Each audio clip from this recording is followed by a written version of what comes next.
That's going to be needed tonight. Hello, everybody. This is Don, and Hello. look who's back. It's nice to see you back, Angie. I'm happy to be back. We were missing you. How are We were you missing this you. week, John? Oh, good, good, good. We were just talking before we went on the air, everybody. We had a great class last night, and one of the exciting things about it happened close to the end. One of our students is also a medium, and she had a mediumship visit with one of the students in the class, and she was able to have this visitation, which was wonderful. So it kind of, I don't know, it's amazing. You never know what's going to happen when you get that many psychics and mediums together. You never know what's going to happen, or who comes to visit. So the person who received the visit was definitely overwhelmed and happy that she got the visit. But when you go into the class, you don't know you don't go in expecting somebody to visit you, but it's awfully nice when it happens. So that's a good thing. So how's your week going so far, Angie? Anything exciting? Anything new? Tomorrow is the first day of school for Brandon's junior year of high school and Kimura. Nice. My mom is visiting. She has COVID. Oh no, darn, that's not a good time to get Um, COVID. it has been just a ridiculous week. Like I forgot that I was enrolled in this executive leadership thing at my job, and then I scheduled all these other meetings. So I was kind of like on Zoom and WebEx and on the phone, and then they messed up Brandon's classes, and so I've been working with that. So it's been chaotic, but I've been very, very, very busy. Hi, Terry T. I did not forget about you, but I kind of did forget about you. Say what? He emailed me directly, and I literally started the email. I can show it to you. I started the reading in the email and never finished it and never sent it. So I did not forget about you, Terry. Okay, I did forget about you. I got you tonight. I got you. I'm so sorry. That's funny. This has That's funny. been crazy, crazy, crazy. Well, guess what's on my personal Facebook for the first time in weeks is this. I can't believe it. Sometimes it All works, sometimes it right. doesn't. You just never know. Watch it not be on the Sonoran Mystic one though, probably, right? Let me look here and see. It is definitely on YouTube. Is up. Oh no, it's up everywhere. That's good. So maybe we'll even get responses. Oh, I do see Facebook responses already. It's from Cassandra for one. Very nice. Shayna says, congratulations on your executive leadership program. Oh, thank you. And as everybody popped in, I didn't even have my chats on. And Angeli, welcome back in. Good to see you from last week.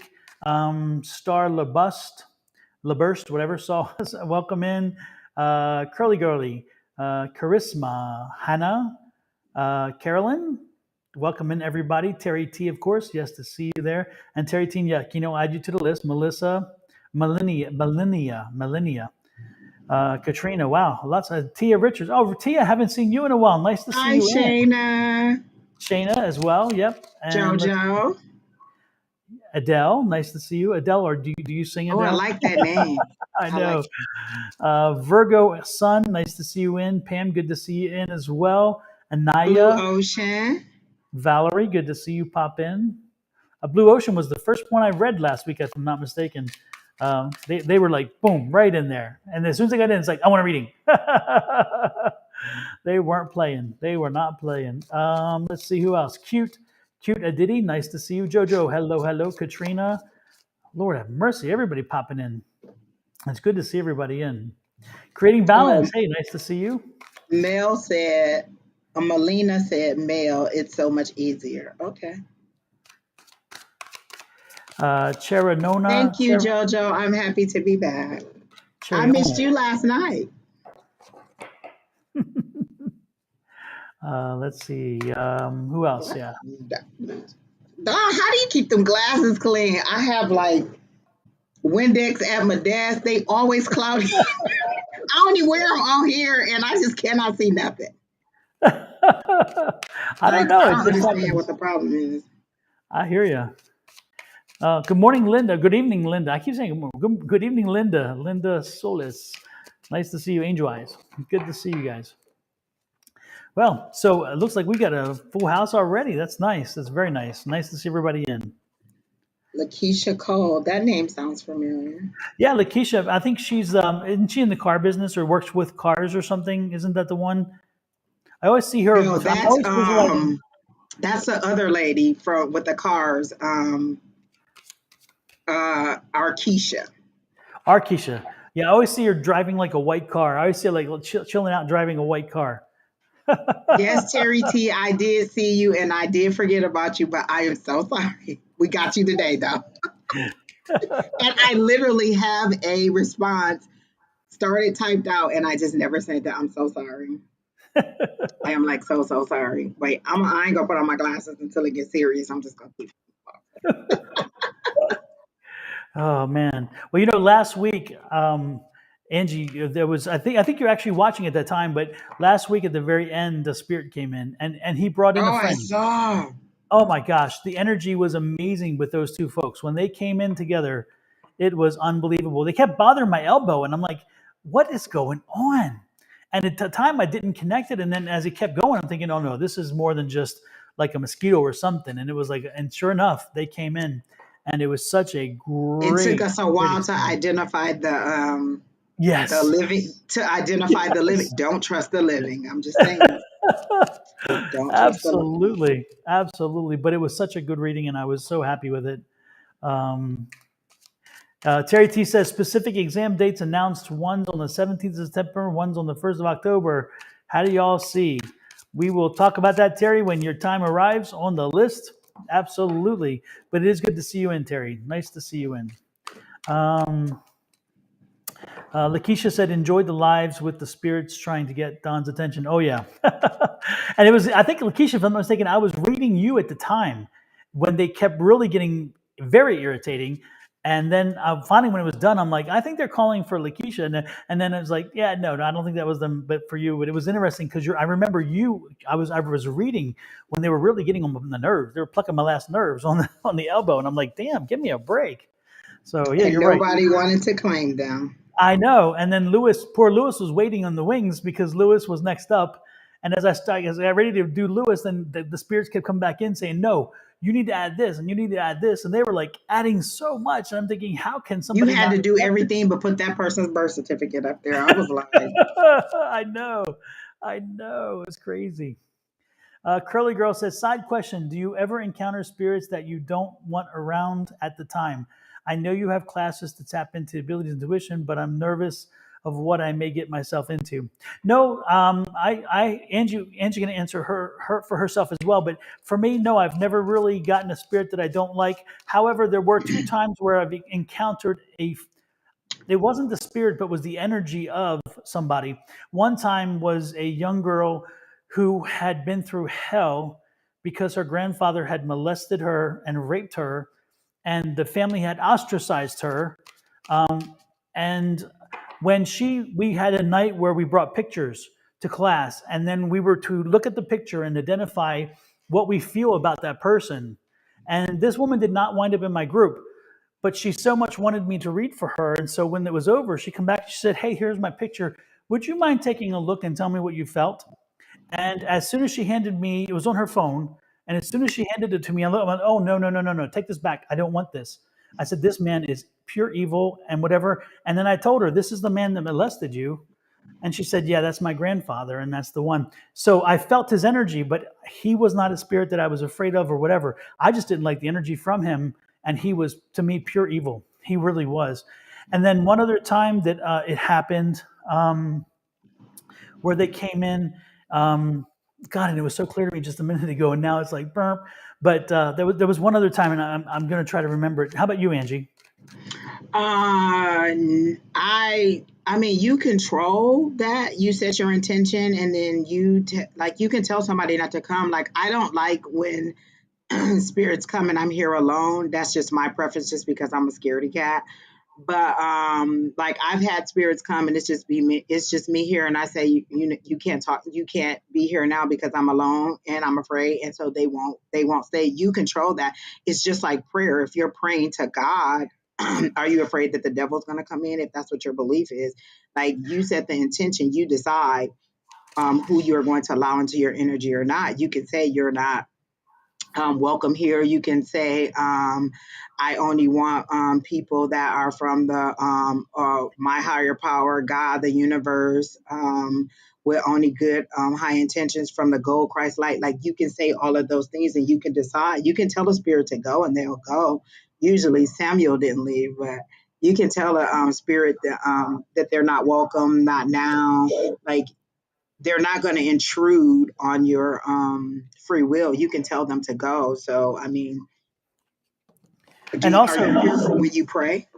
That's the best way I can describe it. Is like, are you fearful when you pray that another power is going to come in and take over in place of God? yeah, and uh, Angie and our mentor, mine and Angie's mentor, she actually lays the groundwork because she has what's called a gatekeeper. We all do, but she tells the gatekeeper very clearly, my bedroom is off limits between the hours of X and X.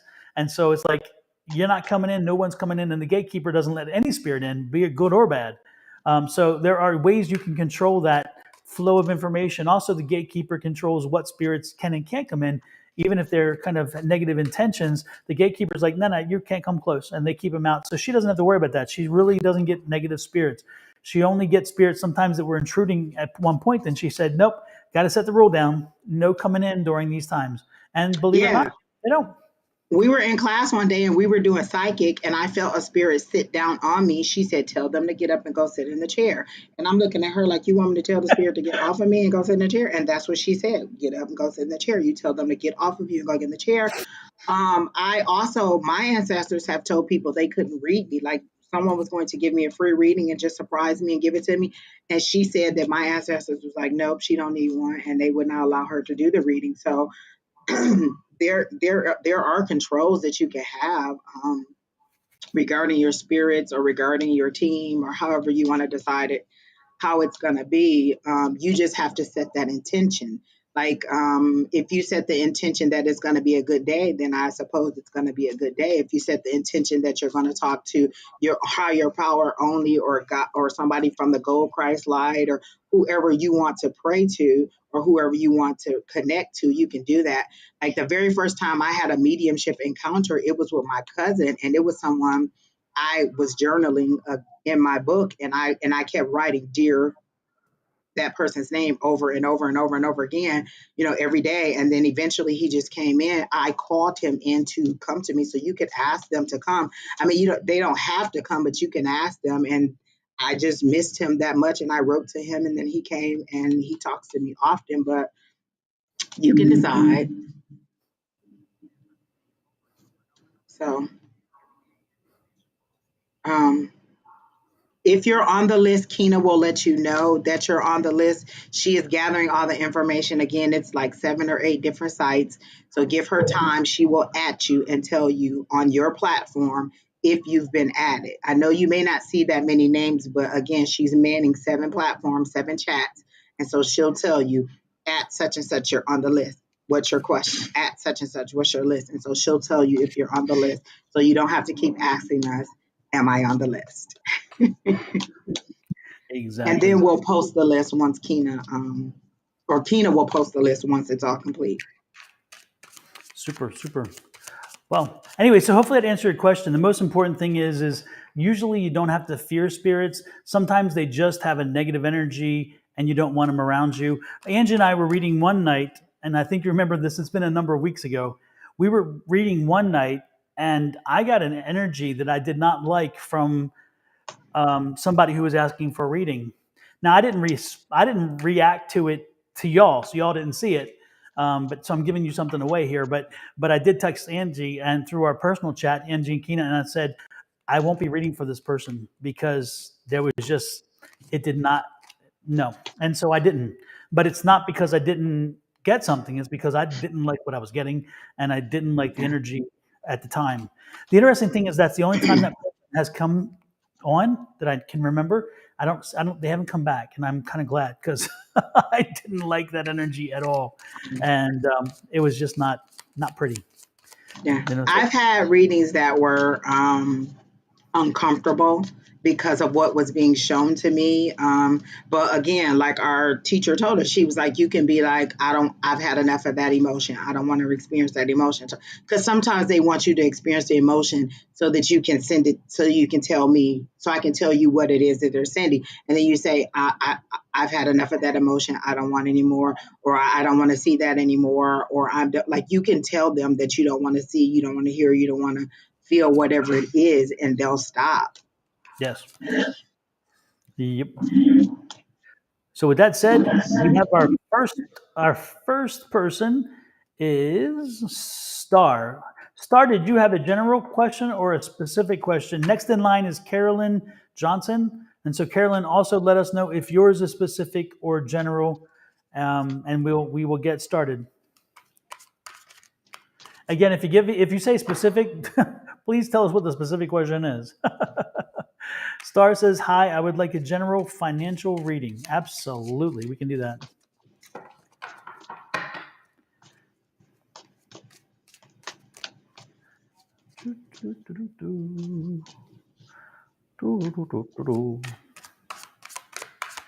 Okay, I was putting my bubble on. I'm sorry. No problem. And if you don't know what that is, that's just a bubble that we kind of imagine in our hand, and then you just spread it out over yourself, a protective bubble or kind of shell where you don't let certain energies in. So I was just putting that bubble on and expelling all the negative energy. And who is it? Star Star. LaBurst. And financial. Yeah, general financial. Star, I don't know if you go to the casinos or not, but I heard cha-ching, and then I heard the little coins ching ching ching ching ching ching ching dropping. So I do feel like money is coming to you, and it does not seem to be from your efforts of working. It seems to be like a chance. If I'm hearing slot machines and coins like that, it seems to be chance or luck or some kind of gift that is being bestowed upon you and not through your work. Um, they are showing me the Nine of Pentacles. For me, the Nine of Pentacles and coins are falling on her. So to me, that for me, that is a symbol that money is coming into you and that you won't have to worry about money. That's a person who has enough money and she doesn't have to worry about she or he. When I say she, it's because on the card it's a she, but it does not necessarily mean she or he. When I'm referring to you, I'm just telling you what I see. And so for me, that means there is good money coming in. But again, it's by chance. It doesn't seem to be along the way of your work efforts. But then they do show me the Ace of Wands. And the Ace of Wands to me is creativity, passion, and work. Wands for me are career and work. So I'm thinking that there's a new opportunity coming for you. I hear the word glasses or glass. Is there something about your glasses or something about glass? That is familiar to you. I heard glasses in my ear. So, do you need new glasses? Did you just get new glasses? Something about glasses. Are you an optometrist? I don't know. I just heard glasses. Um, Let me see what else I hear.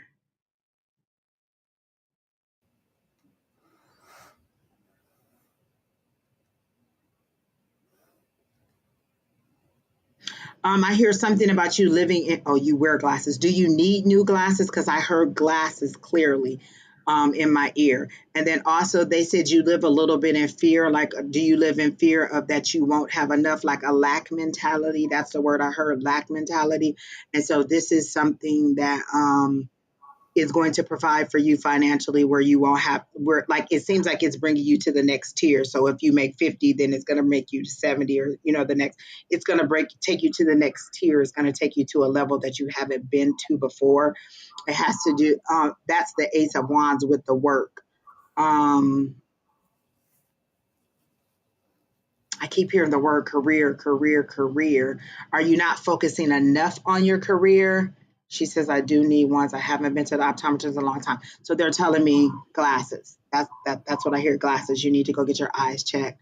Do you have a hard time seeing when you're driving? Because they put me behind the windshield of a car and I am blinking a lot. Like I can't see very well. I can't see things that are coming up for me that well. I'm blinking a lot. So I'm thinking that maybe when you're driving or when you're out and about, you're having a hard time seeing. And then career. Are you not focusing on your career um,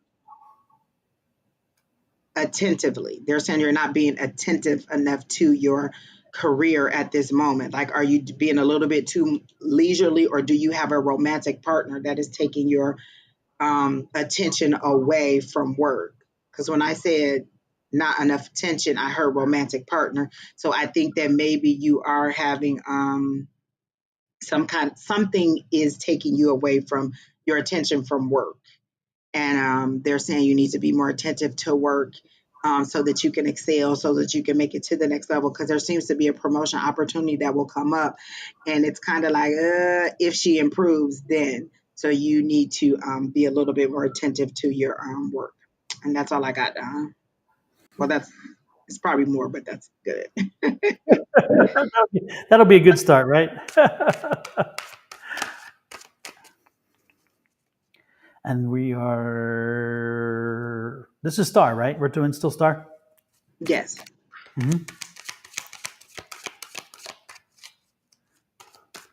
Star, for some reason, I'm drawn to the healing deck, the Angels healing deck.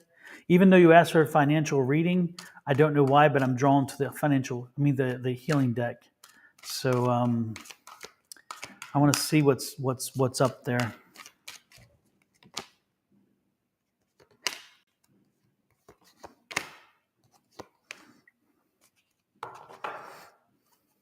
Star, it's interesting because I'm getting a few cards that kind of, I don't know. It feels like I don't know if you're feeling like again. It's the card. It's support. It's support. But in this situation, when I see this, I feel like you don't have enough support. That you feel like you're kind of isolated or alone, or you're thinking that you can't share. You don't have a network to really give you the support you need. So I feel like you don't have a safety. You don't feel like you have a big safety net. You don't feel like anyone. There are a lot of people there to catch you, and that's a bit frustrating for you. And so you don't take the risks that you would, or you don't even get out and do as much as you could, because again your network is small, and you don't have that large base from which to draw on. So where you know that if you stumble, someone would pick you up, and I think that's unfortunate because again it's kind of a self-fulfilling prophecy. It seems as though again you have a problem trusting people because you've been let down a number of times, and in so doing that you by not giving them trust you wind up shrinking your circle, because again people reach out and communicate and touch, but you're not again you only let them in so far, and they feel like you're throwing walls up, and you are, but it's not intentional. It's more of a self-protective common mechanism. And so again, one of the things that you have to work through is understanding that you do it. So this is the truth, and this is the truth card, and ingenuity. And then so it's like understanding that you do it and that you need to change it and flip the script, and you'll find that the blessings will flow again, because the blessings are that there are people out there who can and will support you. There are people who you can trust, but again, part of it is your wall was built up because you've been hurt a number of times and you could not trust. So what I'm suggesting again to you, Star, is your financial situation was important, but this message was equally important. So Spirit said, I know what you wanted to know, but I'm telling you what you need to know. And this is what they need you to know, is that you need to give a little more trust, a little more understanding to people around you. Even if you stumble, even if you get your toes stubbed because somebody didn't quite do what you had expected, still give it a chance. So put it out there. Start getting back into the waters, putting your toes in first. Trust a little bit, give a little bit of information, open up a little bit, and then continue down the road. So start getting back into life and letting people around you come and be that support and umbrella. And you will see, as you do, all the other things that flow from that and from your life will flow easier. But right now, again, by throwing those walls up, you've kind of created a barrier around you, and then that keeps people from coming in only because they feel you don't want them in. And again, that's where that's why I'm being drawn to this deck. So follow Angie's advice, do what she was talking about, but at the same time, make sure that you start trying to give a little more trust to people and go against everything that you believe in and everything you've done to make sure that you do make that connection because it's important. Okay. So Star says, sheesh, I wasn't expecting this reading. Thank you. She said, I've been hurt by many people. Absolutely. And the wall is thick. It absolutely. And I'm not saying I'm not saying it's not good intention because it is. It was a necessity you put up as a mechanism to protect you. But it's time for you to now bring that wall down and start working at communication again and connecting because, again, at that time you needed it. You're beyond it now. So now is the time to open up to the world again and let the world come in and find out the process that you can use to trust and whom you should trust because you can't just trust everybody. I get that, but you'll know who really is worth it and isn't. Okay, that's my understanding. So there you go, Angie. That's all I got. That's it. Anything else you want to add? No, that's good. I was looking at this NOLA person Uh-huh. who keeps putting all these comments in there. I feel like it's a child. I don't feel like it's if it's not a child, it's a really immature adult. And you are working my last nerve. Like, Jesus Christ. I'm gonna put a bubble around that keyboard so you can. To come home from the black sheep I owned. It's like, yeah, I see what you're saying. Yeah. Oh Lord, help the children. Help the children. Yes, yes, yes. Nola smiles. Nola, how old are you? Would you mind sharing that with us? Are you 10, 12, 8? It How old seems are like you? a child, definitely. Uh Somebody said, please put a bubble on that keyboard. huh. Exactly. 50, is that 57 days or 57 weeks? Oh, 50. They said they're 57. Is that days or weeks? Or is that that must be years and not cognitively? Diana, thank you for your time and your wisdom. I could definitely use some guidance at that moment. Let's see. This is my first time here. No, Keena did not feed me. My stomach is growling, Linda. Like I am starving right now. Even my ice is not gonna work tonight. I am starving, and I don't know how I let that happen. But I do have a couple of crackers on the side. If you hear me going, I might have to. Star the bus But Keena segment. didn't know what she was gonna eat either. So Why is RC ghosting me? Okay, super, super. Well, so next on the list is um, Carolyn. Carolyn, did we get a question from you? I don't recall having seen a question. And is it specific, general? If it's specific, let us know what the specific is. After Carolyn is, who is after that? Angela, whatever. And then it's Curly Girl. So again, let us know if your questions are general or specific. Carolyn says general. Okay, super.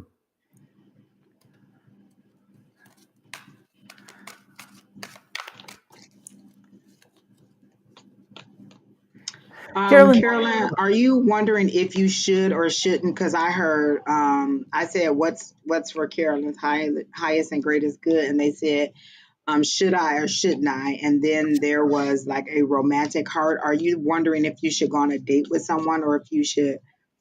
And it doesn't have to be, I guess, romantic, but if you should meet up with someone, like go on an outing with someone. Should I? Shouldn't I? Is what I heard. Um,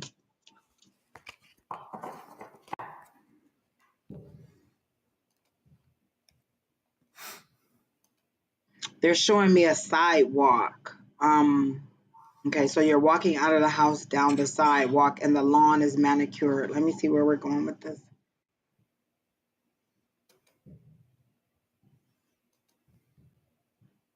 Are you afraid to go out? Okay, this isn't making sense. Hold on just a second.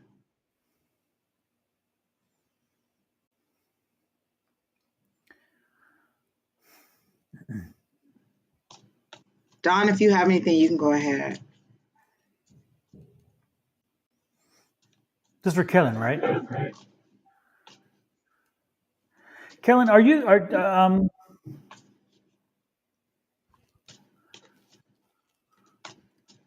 the one that has the niece or the daughter that moved away? Did she move to Florida? Was it or something? Are you? Is that you? Was the yes for my question or for Angie's? Did you ask a question, Angie? I don't remember.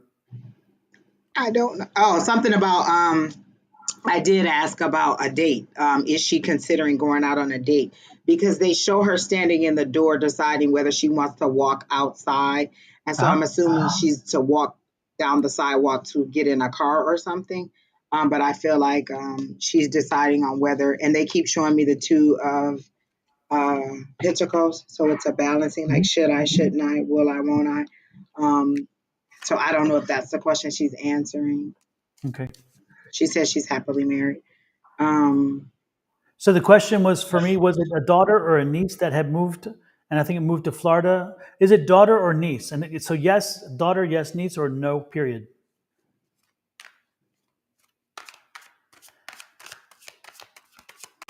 Burp, burp, burp, burp, burp, burp. Niece. Okay. Yes. Yes. I remember because I remember something about that energy with you, a niece energy, and the niece has children. And again, they moved quite a. There was it from Texas to Florida or something like that. Um, have you spoken to that niece in a while? Because I'm being drawn to that niece again. I'm being drawn to that energy, and so I don't know if there's like if she needs someone to talk to or something else. But I'm being drawn. Yeah, she moved from Texas. Okay, yeah, and so I'm being drawn to that niece, and I'm being drawn that I think she just needs someone to talk to. I think that she just needs to hear some. I don't know. Not really recently. Yeah, if you if you don't mind, I think I would ask you to maybe reach out to her and just have a conversation, just to touch base. I get the sense that she just needs. There's a need to have a conversation with somebody whom I think you're very special to her, and I think that she thinks very highly of you, and I think that she needs somebody like that right now. So I would ask that maybe you should reach out to her just to say hello, and no matter what, even if she didn't need to talk to you, don't be surprised if that moment is there, because again, I feel that she does. I feel that she does need to have a conversation. Now, she doesn't necessarily need you. Hey, naturally divine goddess, nice to see you. Nice to see you, Shawna. I don't think she needs necessarily to just. I just think that she needs an aunt right now. So do me a favor, make that phone call if you could. I would appreciate it. And if you get something that really stood out that you could share next time you're here, let us know how that conversation went, because I think you're going to be happy that you did. Okay. Anything else you want to add, Angie, or are we good? the only thing I get is that you're standing in the doorway and you're afraid to come outside, and there's a hooded person. At first, I thought it was a Grim Reaper, but I think it may be a guy that is coming to take you somewhere. Like, or is there a fear of leaving the house or something you're feared to step outside into? And then they show me a well manicured lawn, so I'm thinking that the way has been paved for you. Everything is okay, and you're just afraid to come out and step into whatever it is that they're leading you to go into. Agoraphobia. Is that a fear of crowds?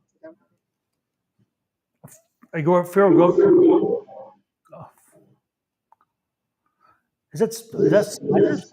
Agoraphobia? Is that the? I don't know. I forget. Okay. There is a fear of you're afraid to come outside, like you're standing in the doorway and they're waiting on you to come outside, and this hooded person. Oh, open spaces. Okay. Oh, okay. Um, so you're afraid to come outside, and like they're clearly showing me that the path is there's no obstacles. The lawn is manicured on both sides. It's like they prepared the way for you, and they're just waiting on you to step outside into whatever this is. But there is a God, like you're taking so long to step into it that they're sending someone to come and get you. Mary, who is Mary? Somebody is coming to get you, and because you're taking too long to step outside. I heard the word Mary, Mary, Carrie, Mary, something along that Mary, Carrie. And so they won't even show me who it is, but this person is coming to get you, to take you because you won't come outside. And then there's a white picket fence across the street. Like there's nothing to fear. They want you to know that there is nothing to fear. There's sunshine, there's bright light. And so with you standing in the door, it's a shade over you and a darkness, but you need to step out into the light. So they're saying they're sending someone to get you, to guide you, to pull you along the way, to pull you out of the darkness and into the light. So 6 weeks, 6 weeks, 8 weeks. There's something about 6 weeks, 8 weeks. Let me see what that is.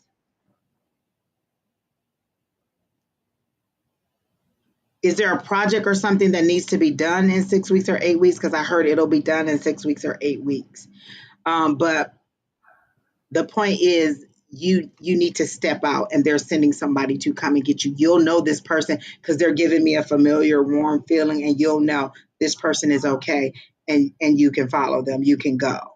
I don't know that they'll come to you where you can visually see them, but they're sending someone, and that may just be like sending help for you to kind of push you along the way. But your fear is preventing you from living your best life.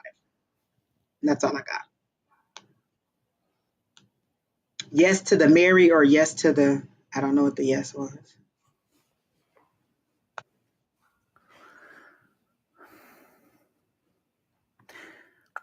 I asked Anjali what you were talking, and I asked Anjali to offer a different question because this is the same question they asked last week, and they asked, I answered, and I don't think we want to rehash the What same. was the question? She wanted to know about a potential relationship coming this year. Oh, that RK or JT or somebody. I think I saw it. Mm-hmm. So now she's saying Aries, Sadish, planning to meet me, his intentions toward me. I heard the word sex. Woo. Hookup time. So again, Aries, Sadish, planning to meet me, his intentions toward me. Well, there you go, a hookup time. So, Did you meet this person on a site? Like I feel like because I keep hearing Tumblr, Bumble, Tinder, kind of, and so either you met this person on a site, or they're saying that's what's going on. Like whatever you would expect on Bumble, Tinder, or blah blah blah. That's what's going on there. That's what they're expecting from you. Um,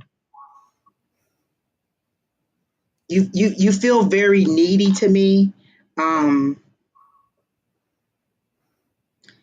you feel very needy and attention to me. Like look at me, look at me, look at me. Um, and again, I don't know you personally, so whatever I'm feeling is what spirit is giving to me. So don't be mad at me. But I kind of feel like you seem to be like an attention, like you really need some attention, or you really need people to look at you and to pay attention to you. When I asked specifically about this person, they clearly said like like I hear Bumble, Tumblr, all those websites. So I don't know if you know if this person likes you in that way, but that's what it feels like to me. I don't know if that's what it feels like to you. Um, I don't feel like they're coming to borrow money. Like I feel like you've gone through all the list of demands or all the list of things that they could want from you, and you kind of know in the back of your head that that's possibly what it could be.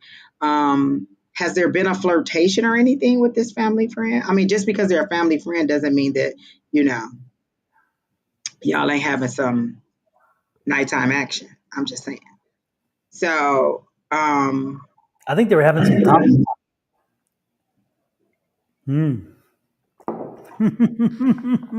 Say so what? it feels very sexual to me. It doesn't feel like it's like again, it doesn't feel like they're coming at you for money or a kidney. Like when somebody is secret about what they want from me, like, do you want a kidney? Like, what is the problem? And you don't want my kidneys, definitely.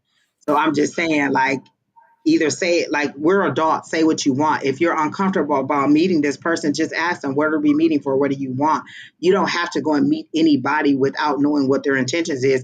Like I always assume if you're not telling me, then you're going to take me and dump me off the side of a cliff. Like I don't know.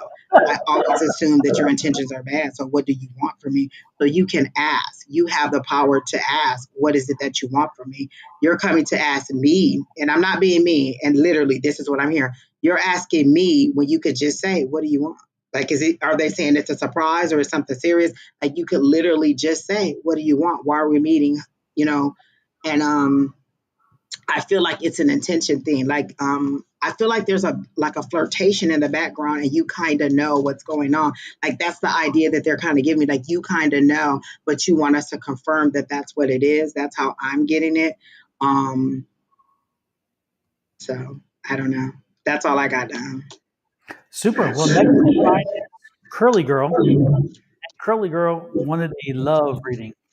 Now, I saw something that she may have changed her question, and I'll look it up again, but this is what we're seeing at this point. Curly Girl, if that's indeed the question that you wanted answered, confirm it. Just say, yes, that's the question, or no, that's not the question. But I thought I saw something pop up where you said you may have changed your question.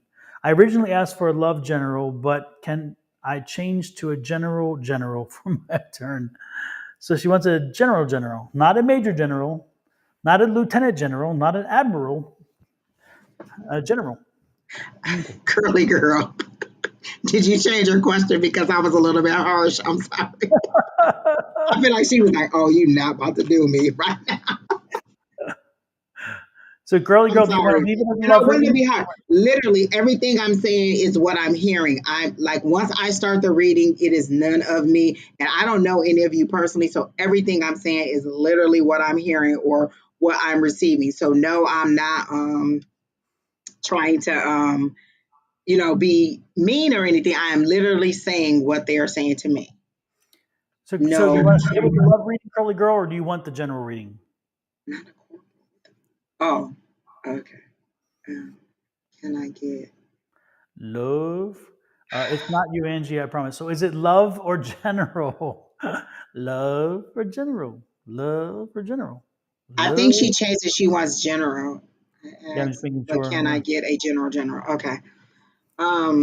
There you go, general. Okay, thank you, General. Curly Girl. Curly Girl. Curly Girl. I like the way that sounds. Curly Girl. You can play with that word. The word is like the curls. I love it. I love it. Love it. Love it.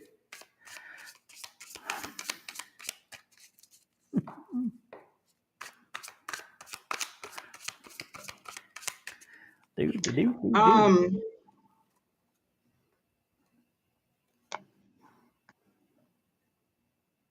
I see littles like little kids, like probably under 5, and I can't tell if they're your kids or if you work at a daycare or if you're just out, like you're out in a yard and there's little kids around you, like they gravitate to you. So I can't tell if you work at a daycare or if these are your littles. Um,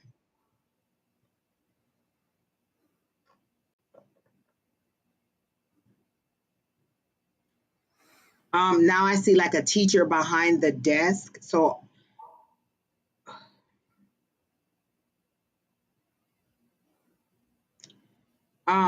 are you a teacher?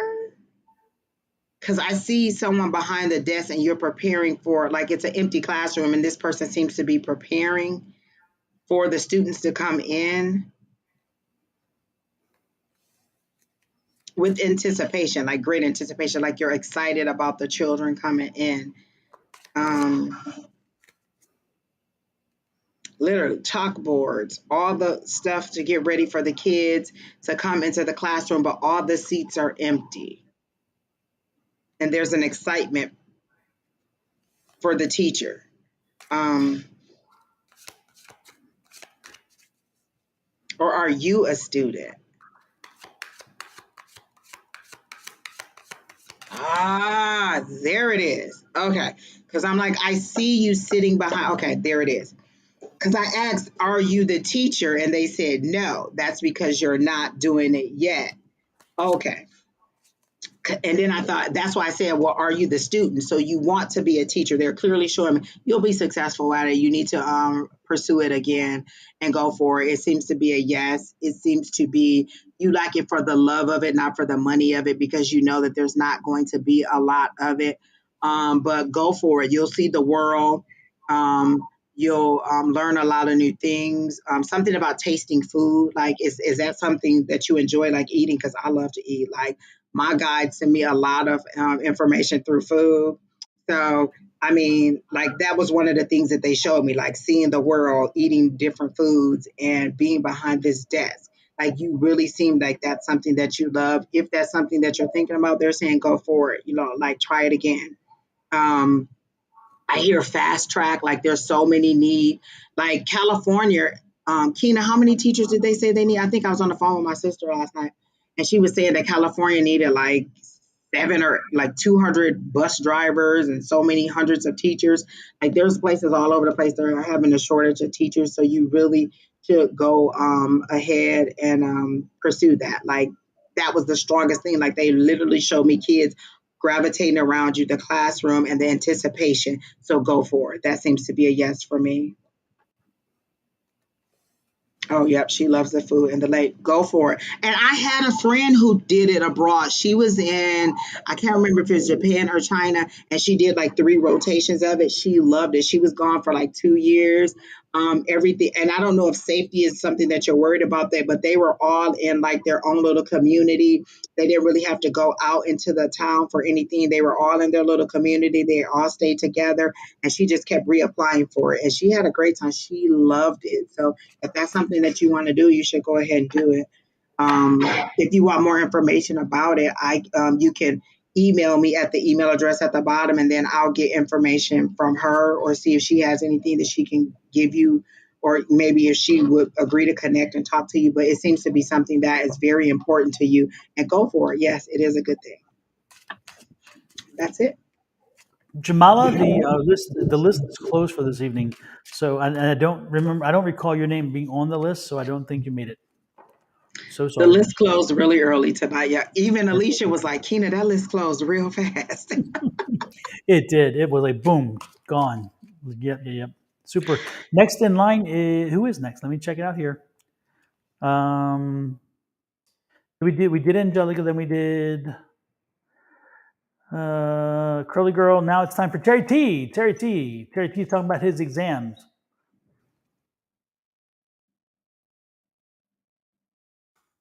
Oh, that was the one thing I remember saying, Terry T, in the question.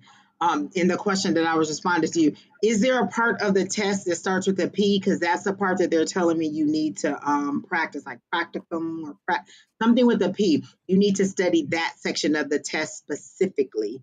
Um, you know what? Let me look back at the email because I started to read it. Let me see what it is. But that was the thing. It was some part of the test that starts with the P, and whatever that part is, you really need to pay attention to whatever that is. Okay, so let me see what I was saying. I said I immediately got good vibes about the test. Is there a part of the test that starts with a P? I heard you need to study that, and I see a stethoscope around someone's neck and a face and a fast-paced movement. Were you in the ER? Or is that what you want to do? Um, so whatever that part of the test is, you really need to pay attention to. You're worried about the written questions, like the multiple choice part of it, I think, and they're saying that part shouldn't be hard for you. Whatever that other part is that I'm describing, that's what you need to concentrate on. That's what you need to study. So is there some part of the test where you demonstrate something, or I don't know, but that's the part that they're saying. You'll know what I'm talking about from the test, and they're saying that's what you need to study. But I do get a good feeling. Stop being so nervous. Is there something about sage? Are you lighting sage, or are you thinking about lighting sage, like and clearing your energy before you go? Because I see a um, a sage, like a stalk of sage, and I just see kind of this right here. So it feels like you're going to do that. They're saying that's a good thing. Go ahead and do that with the sage to clear your energy, clear your mind, like and don't worry about it so much. You know this information. You got this information. I feel like you're being quizzed by a number of people, like family members and friends are just asking you questions, and you're answering them questions, and you feel pretty good about it, but you're still a little bit afraid because this is a big thing for you. And so I'm getting goosebumps. So they're telling me that that is correct about the family members helping you and quizzing you, and you feeling pretty good about it, but you're still a little bit nervous, and they're saying it's okay. You're not responding, Terry T. So I just gave you this great reading. You like better be here. Don't make me put on my glasses, Terry T. And that's all I got. Well, Terry, if you're taking the NCLEX, that if you're Let in the me U.S., see. then you're He probably put the name in taking it. Let me see. LEX, and that they can go from up to I think your 5 hours is your limitation. So 75 questions. The maximum number of questions will be 145. It depends each year. But again, you just have to sit through it, be patient with it, work through it. There's nothing there that you can't do. There's nothing you haven't seen and nothing you don't Oh, understand. okay. He said the written test is on the 17th and the practical test is on the 1st. I'm like, I know I heard something about a P. So that's what you need to practice for, the practical test on the Mhm. 1st. You need to practice for that part. That's the part that you need to pay attention to. And then on the 17th, the written part, you seem like you'll just buzz right through. Yeah, Leah said that. Alicia said that Leah passed in the 75 questions. She had 75 questions, which is the standard time. I mean, the standard number of questions. And again, you have up to 5 hours. You will not need 5 hours. You're going to be fine, Terry. Just stay focused. But again, don't take anything for granted. Make sure that you practice, you study, and you do all the research you can to understand the test. Because when you're being tested, the test is not necessarily only about knowledge. It's about some questions that kind of trip you up and trick you because that's what they do. And so just be careful with your information. Read every question to the fullest and read it a second time if you have to.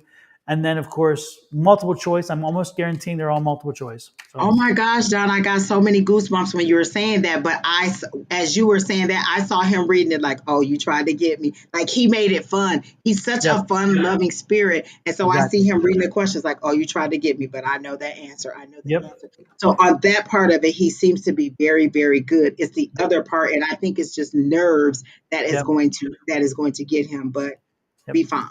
He'll be fine. Yep. And Terry, the one thing you might want to do also is talk to other people who've taken the practical as well as the written. Again, I would not focus on panicking over the written, but the practical is important. So I would focus on Yeah. speaking to people who've done the practical, what their experiences were, what they felt, and to talk to more than one, talk to a few and get a Alicia in the comments, you might want to talk to Alicia. Her absolutely. daughter may be a good resource for you to let you know what it was like. Yep. Because she just took it like fresh, like a month or two ago. So she would be a good resource. So Terry T, All right. I don't even see you responding, so I'm a little upset because I feel like you just missed a good reading. Like you gonna come back in like 20 minutes and be like, I was late. Or no, he'll say I was here. No, Terry never says that, thank goodness. He's one of the few who doesn't. Other people are like, I've been here. I don't know what you're talking about. Like what minute we at? We at 52, 40, 45. So you need to go back to like about the 50-minute mark or 49-minute mark, and that's where we were. So everybody, when Terry T come back, tell them to go to like the 50-minute mark, back, and that's where we were. They may tell him to go somewhere else. It's like, dude, you weren't here and they gave you reading anyway. You need to get out of here. The next one is Charisma Much. Star. And Charisma Star wants a general reading. Charisma, are you here? Charisma, let us know if you're here. If you're not, then we're moving on to Adele. And Adele, I do not have a question for you. So let me know, Adele. Star, let me tell you, because listen, Star was reading my mind. I got that side angle on my face, and I was like, hey, that thing gonna look nice. Star said, I want to know Angie's skincare secrets. And I literally just looked at my face and was like, dang, it's shining pretty good. I just started using this stuff called bio oil. I think my sisters were talking about it, and I bought it. You can buy it like from Target or from um, uh, any place online. It's called bio oil, and I put that like I clean my face with regular like I have some goat milk soap too. I went to this white elephant event at the class where we have our classes at the shop, and I got a bar of soap that was made out of goat milk. So I clean my face with that. And then I put the goat milk soap on. Then I put like some St. Ives, like mud one of those scrubs on and let it sit for a while. And then I also have this Tree Hill sugar scrub. I put all that on and just let it sit until the sugar stuff starts to fall into my eyes, and then I wash it all off. And then I put the bio oil on, and then the makeup that I used was Il Maquillage, that their concealer, and then is it Elf? Elf is the foundation, but very, very light. Like I don't use a lot of any of it, but it was glowing. And you caught that at the same time because I went like, dang, look at that. Okay, that's it. 707. I like it. 77. Say what? Now that has to all be good stuff because you catch it every time. Like that's just confirmation. Yep. So we were doing what? Am I going to move soon? I heard yes. What are you waiting on? Are you waiting up to deposit? I heard deposit. Like you're waiting to save up the deposit. Um, and then I heard like cut back on your expenses. Like maybe like because when I heard cut back on your expenses, I saw like Starbucks and like little things that you're kind of money is being not wasted on, but you know what I'm saying? It could be going to like I saw a deposit, like that maybe that's what you're waiting on to gather the money for the deposit. But I heard soon and the choice is yours. Like you're the person that's holding it up. Like the place is ready for you and you she's on the waiting list. Okay. So, okay, soon, but make sure you have make sure you have everything ready for you to go. And they literally showed me Starbucks, like little things you may have to cut back and they may have to be special treats for you is how they're showing it to me. And then you'll just be ready. Like when they say, let's go, you'll be ready. I feel like a couple people are going to fall off the list and then it's going to be like, hey, the apartment's ready. Are you ready to go? I do hear August, so it does seem like it'll be this month for September ready to be moved into. I feel like you've been courting, and this is their word, courting this place for a while. Like this is where you really want to be, or you found it and you really fell in love with it. And so they're saying, be ready, like it's yours, like you really manifested this because this is what you want. And you're just a little ball of joy. Like they gave me so much joy and so much energy, and I'm getting like really happy goosebumps, like giddy at the anticipation of, oh my gosh, I'm about to be. Are you moving out on your own? Are you separated for something? Because it's a freedom that I feel when I get into your energy. Like, oh my gosh, finally, I get to be free. I get to be me. Like you just get to um, be unapologetically whoever you are and in this space, and you get to decorate the way you want, and you get to do whatever it is that you want, but you are really giddy and happy about it, and it is something that is going to come. Oh, she said yes, it is in September. Yep, you will get it in September for sure. um, and then be ready, like have your money ready, have your moving expenses ready, have like your furniture and stuff. Don't worry about all that stuff. The first day I moved into my apartment, I literally didn't have anything. Like our beds weren't delivered. All we had was like little boxes and stuff because I had to get everything, and I was just happy to sleep on the floor in my own place. Like that's it, just in your own place. So enjoy it. Be happy about it. Plan your first meal. Like do that. That's the thing I do. Like, oh, I'm going to move on this day. What's the first thing I'm going to have in my house? How am I going to do this? Like, enjoy it. Enjoy the process of it, and it'll take some of the pressure off of it. But congratulate. Like they told me to tell you congratulations. So congratulations, and I actually see you signing the lease. So yes. And it'll be affordable. Like it may be a little bit less than what you thought. Like, have they already quoted your price? It seems like it'll be a little bit less than what you thought it would be. You were worried about the furniture, don't even worry about it. You'll be okay. And listen, Goodwill, and don't even get me wrong, because Don always finds some great finds at Goodwill. I know a lot of people who find great finds at like thrift stores and stuff. Go there and look at stuff, and you'll find like just basic stuff like dishes sometimes, or sometimes there'll actually be furniture and stuff in there. So start off slow. You can always build up to something else later. But those are places like they are literally on the news, and they're calling them what do they call it? The Goodwill Boutique. So people are really donating a lot of stuff, and there's really good stuff. So don't second guess it and think that it's not a good place to find stuff. I found some really good stuff, and Don has found a lot of stuff at like thrift stores and secondhand places and stuff like that that has been really valuable. So look into stuff like that and don't worry about it. Even if it's a blow up bed, like they're showing me a blow up bed, they're saying even if it's a blow up bed, it's your blow up bed, it's your space. Like they're making me emotional to the point where I want to cry because there's so much joy and freedom. I feel like when you get into this place, you are going to cry. Like I am emotional right now. I really, really want to cry for you, but in a joyful way because this is yours. This is your key going into your door, and you can decide who can enter and exit. So I'm really happy for you. Oh, Super. GP said offer up also. I got some stuff from offer up, so check offer up too. And Facebook Marketplace. Yeah. Oh, yeah. See, lots of places. So there you go. But congratulations, Hey Adele. GP, I love this. I say, hey GP, you got a thank you from LMT for helping her with the move. So she gave you a shout out. Oh, the Restore by Habitat for Humanity. Yep, I've heard. Like I've gone there. Like when I lived in my apartment and some of my blinds broke, I went there and you can get individual blinds from there to match what. Like if you only need like one or two blinds, that maybe one of them broke, or you can go in there and get stuff. GP, I know you didn't ask for a reading, but you'll be moving soon, and so LMT will be repaying the favor to you pretty soon. So next, Before the next new moon. Okay, yeah. so next is Adele Hoffman, and she wants a love reading. Mm, do you have a couple of options? Because I heard Mike and Steve, and there's like two different guys that I feel like, and they're like kind of like this.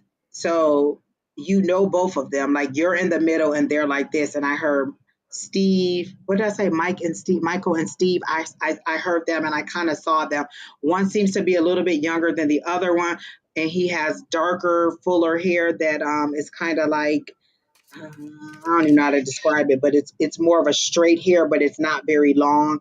Um, Full head of hair, and he's the younger of the person that I'm seeing. And then Mike and Steve, they're showing them like this. I don't know if that's because they know each other, but you seem to have two options that you are considering or that you will have to choose from. So now they're showing me that two of pentacles with the balancing, but they're showing it to me from this specific deck. And so I think it's because it's joyous. Like this one looks really look bright. It's like bright oranges and pinks and stuff like that. And so they're saying that it's good. Like you're about to have options. I think that's she says she doesn't know anyone named Steve. Okay, so then maybe those are the options that are coming up from you because I clearly saw, as soon as I saw love reading, I saw two faces, but they were like this. And so I don't know that they were looking at each other, but they were both like this. Like both of their pictures were like this, which is weird because usually when they show me two options, it's side by side the way you see me and Don, but they were like this, like their pictures were out like that. And you were the focal point in the middle. So I don't think they were looking at each other. They were looking at you. So you will have options. I did hear Michael, and Steve specifically, and one is a little bit younger than the other one and has a head full of dark hair, short and straight, and not spiky, more of a I don't know how to describe it, but cute and fun. That person will be the fun loving part of you that'll get you out and doing crazy stuff. Like I literally see you with like elbow pads on and knee pads and outside and like just flying downhill on like rollerblades or something. So this younger person will be the fun loving adventurous side of you, and this other person will be a little bit more reserved and mature, and then you'll have to decide which one you like more, but you will have options, it seems to me, in love and what you're deciding. Apps, something about apps, no apps. So either you're not on apps, or they're saying if you're considering it, you don't have to. These options will be presented to you. One seems to be a work situation, maybe somebody at work is looking at you, or afraid to approach you.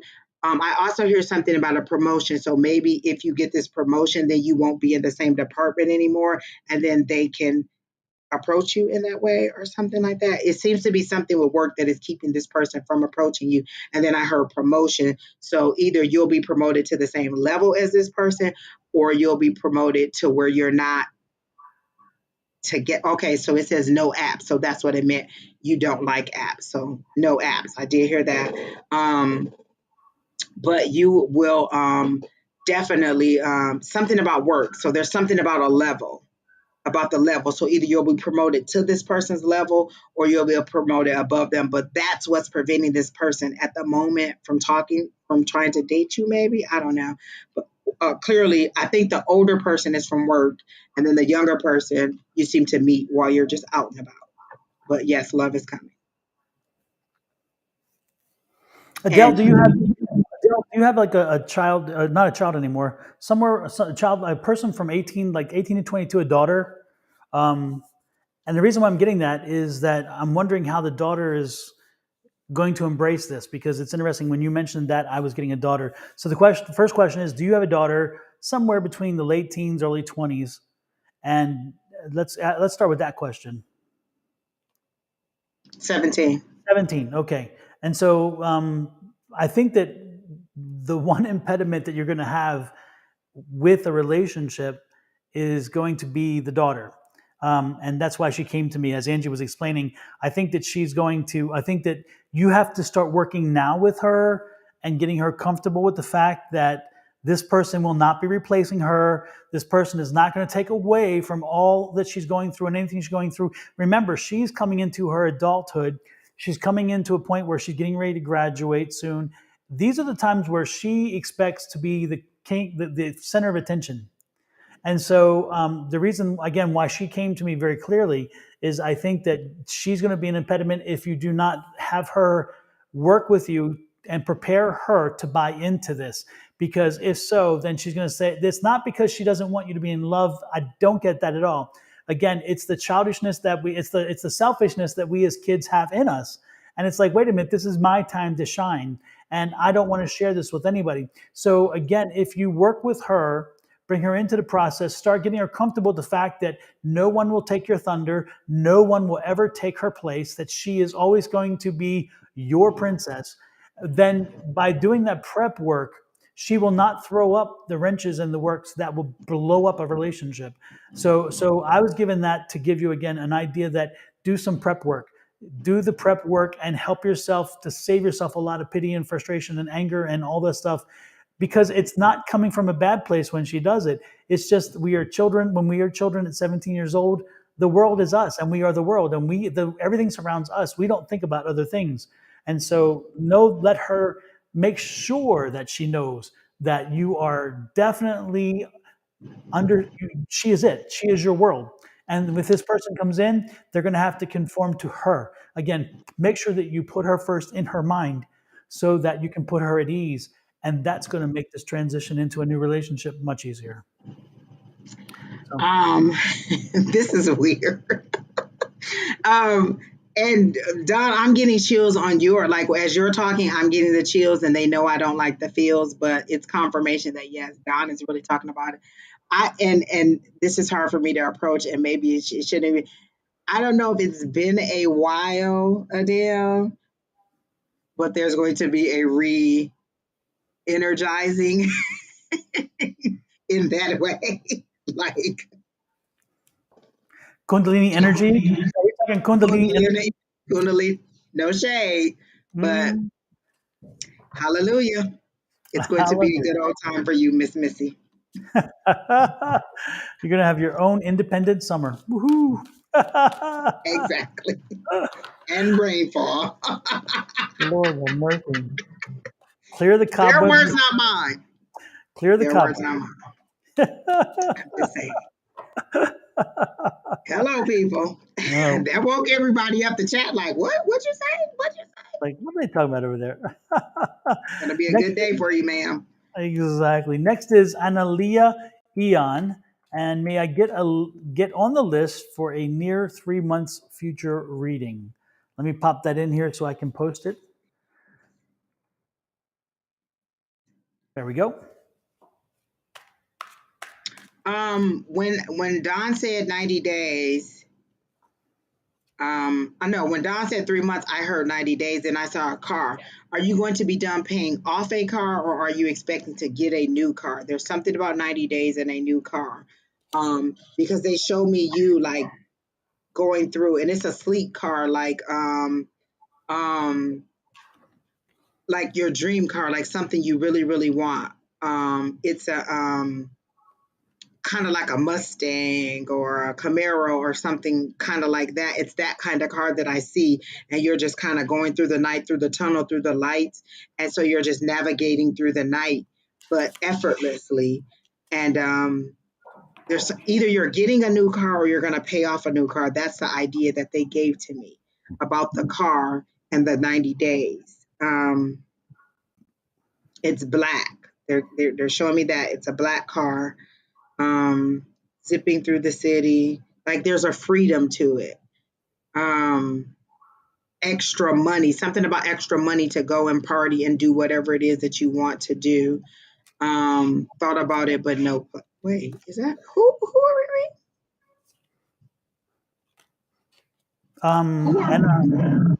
And Okay, because I saw her comment. That's what I want to make. Okay, so she thought about it, but no plans. I feel like you are going to get this new car because I see you zipping through the town and just being free. And I heard extra money, like you're going to have extra money and you'll be able to afford this easily. They don't show me if the money is coming from work or if it's some kind of gift, but I just heard extra money. And you'll be able to afford this car. It seems to be something that you really, really, really want. And I just see you like literally zipping through like the nightlife. But it's a tunnel. There's a tunnel that you're driving through, and there's traffic, and you're just driving through. And I don't see an end, but it doesn't seem like the tunnel is a bad thing. Like it's the lights, it's the spectacularness of the lights that they're wanting me to pay attention to, and the So let me see what the tunnel is. Tunnel. You don't really seem to have a destination in sight and you don't really care. You just are happy about this new car and the freedom that it allows you to have. So you seem to be very happy about this car. And like I said, when Don read 3 months, I heard 90 days and then they showed me this car immediately. So I'm thinking that that's what it is. But that's all they keep showing me, Don, is this tunnel, her zipping through it, and this car. So that's all I got. super. Um,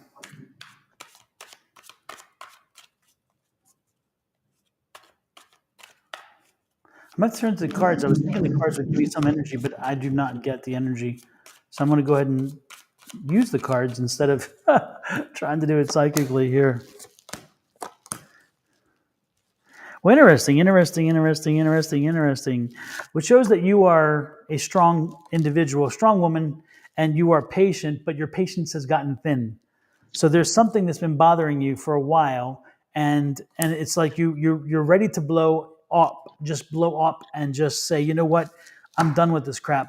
And the patients are, again, they're getting very thin. And this is the queen. This is what they sometimes call the bitchy queen, because this is the queen who will cut you. This is a queen who will come at you and no problems. Because once they get to that point, it's like, I'm done. So whoever this is focused on, whoever's causing you this frustration, be very careful, because you're at that point where if you are not careful and you blow up, you could really cause some serious long-term relationship damage. So if you haven't found a way to release some of this frustration, some of this kind of animosity toward this individual, then it's probably best to say nothing at all, because I'm afraid that if you say something, it's going to get a lot uglier than you anticipate. The good thing is, again, if you control your situation, you can find ways to finesse the situation. And that's what this card is here. And so you can finesse it, you can work it around, you can work it and shift it around so where you can make it an easier situation. But the reality is those things have been penning up for a while. And again, and you're getting to the point where you just need to blow up. And again, be the king of your energies. Control it. Do not let it dominate you. You dominate it. Do not give in to your impulses. Okay. And it's interesting because there's some news that's going to kind of put you over the edge. That's what I'm getting. You're going to get some news and you're not going to like it. And it's going to throw you for a loop. And it's going to really, again, it's going to be something about finances. And it's just one of those things. And then that person's going to hit you at the wrong time and say something. And it's like, boom. And then you're going to regret it. So again, keep in mind that when you are at your lowest and most frustrated, do not focus on people. Do not take it out on them. It will not serve you well. That's what I'm getting. Don't know if that resonates. Haven't watched the thing, so I don't know. But anyway, keep that in mind. Okay. I don't see any more comments, so I don't know if she's saying anything. She's probably like, who the hell is he talking about? It ain't me. SJ, the list is closed. The list closed probably about 30 minutes into the live. We've been on like an hour and 15 minutes. And so usually we start at 6 o'clock Pacific Standard Time. And so if you, that's how you get on the list. You just say, I want a reading or whatever it is. And then Kina would add you to the list. But the list is closed for the night. So I'm sorry. But Don will be back on in the morning with Shawna at 7 a.m. Mm-hmm. Correct, God? And West Coast. 7 a.m. West Coast. West Coast, and then 10 a.m. East Coast. Yep. I'm so ready for the time to fall back, Don. I'm so ready to fall back and just leave it back. Next in line is happy birthday, by the way, for Tammy. Her birthday is tomorrow. Happy birthday. And next is Valerie Copeland. And her question is, what do you see for me for the rest of this year and next year? I immediately heard on the grind. So for the next few months, you will be on the grind. It seems like everything will kind of ease up for Christmas. And then I see like celebrations. I see like office parties. I see like cookies. And that's if monkeypox doesn't just put us back into quarantine. But I see like cookies, I see like celebrations, I see like cheers and people, little red cups and things. And so I feel like you're going to be on a grind for the next couple months. And then around Christmas time or around that holiday time, you will have a little bit of joy. You'll have a little bit of celebration. And then from the new year, you'll start the year off and running. Are you thinking about starting a new business and you're not sure when to launch? I'm hearing that new year, January will be the great time to launch whatever it is. I'm also getting goosebumps, so I'm assuming that that is correct. Whatever it is, the business that you're trying to launch, the new year will be good for you because whatever your business is, it seems to, I don't know how to, and I don't, wait, not serve people at the beginning of the year, but the new year will be a good time for you to launch this business after the holiday season. Um, And the thought isn't that people won't have money, whatever your service is. No, I'm a stay at home mom. But are you thinking about, is there something that you do at home that you're thinking about that you could sell or do or some kind of business? Because I do see something about launching a business at the beginning of the year. And I see you on the grind. And when I say on the grind, that doesn't necessarily mean that you're working. They just made it seem like you were on the grind. You were busy, busy, busy. And then when Christmas comes or around that time, you get a little bit of celebration, a little bit of breather. But then I did hear at the beginning of the year, like launch your business. So there's something that you can do or that you kind of maybe thought of in the back part of your mind. They're saying it's a yes. That's it. Super. Let me see. I was being drawn to a healing deck again, the healing deck. So something else is going on that I was drawn to it.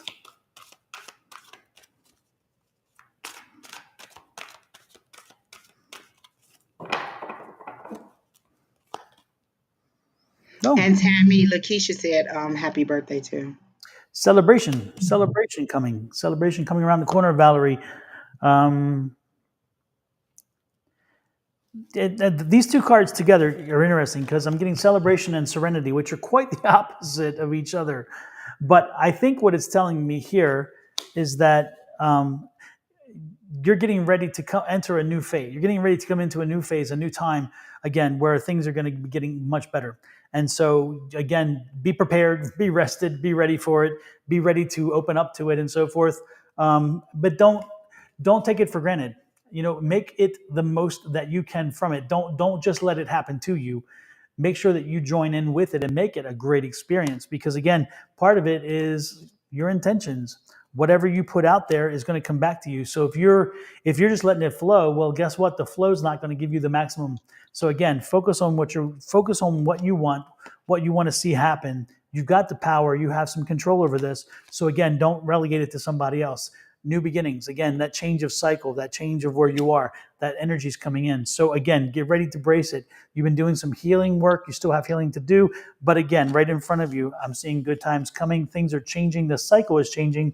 And again, part of it was you healing from some wounds that sometimes it seems like there was a bit self-inflicted, that you did a few things that maybe you knew you shouldn't have, and it wound up putting you in a situation that set you crossways with people.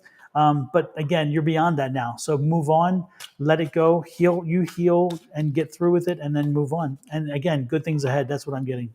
Anything else, Angie, before we move forward? My ear is twitching, and they're saying not necessarily that you're not being honest about something, but you're not considering something that will make you money. Like you're not paying attention to it. Like there is something that you can make money from, and that's what they're telling you to launch. Like when Don put the celebration card up, I was like, oh, that aligns with the Christmas time and the joys and the celebration. And then I got the Eight of Wands. And for me, again, wands, that's that creativity, that's that fire, that's that passion, that's information coming to you fast, and that's business for me. And so there is something that you're not considering that can make you money. Do you bake or make crafts, or there's something that you do that you don't consider that you can make money from, and it is something that would be great for you. So you really need to think about that. Like it may not come to you now, it may come to you later, but they're saying that there is something in January that you will need to launch that business. But it's your Super. choice. Super. But it seems like again, the good part is it's you got this. That's the most important thing. Embrace it, accept it, but also own it, because you can't just expect it to happen. You got to make it. You got to be part of the activity that makes it happen. Okay. So next is Cassandra Benavidez, and where are we at? Right here we are. I just want to say that Kina is manning the heck out of this chat. Like the questions are popping up. We don't have to search for anything. She is like killing it right now. Like, huh? Hey, Kina. Absolutely. So we just read Valerie, right? So now we are Cassandra, making sure. Okay, and Cassandra was a general reading.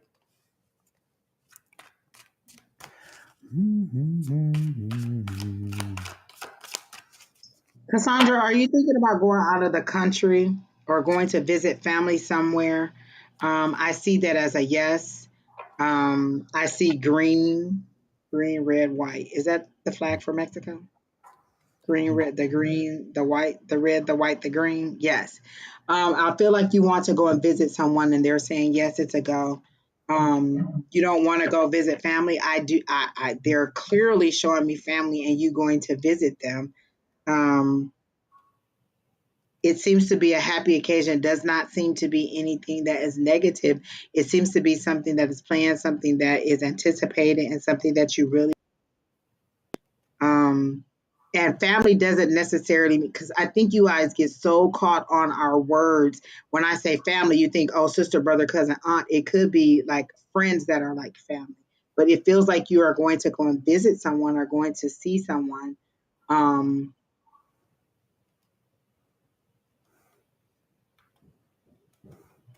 I also feel a little bit of anger in the background. Like my emotions seem to be being pushed down, and there's a little bit of anger or frustration or something in there. Um, Are you mad at your mom? Like you're mad at somebody. There's some anger and frustration because it immediately took my energy down and now I'm hot. Um, and sad. Like I don't have all that joy. But it's an anger. Like it's a seething anger that I'm feeling. Um, but this person doesn't. I don't feel like this person knows that you're mad at them. Like this may be something that okay, maybe it's your mom coming in because you said your mom. So were you and your mom not on good terms? Because they showed me your mom. I got hot, and then it's somebody. Okay, maybe that's the visitation. Okay, let me see.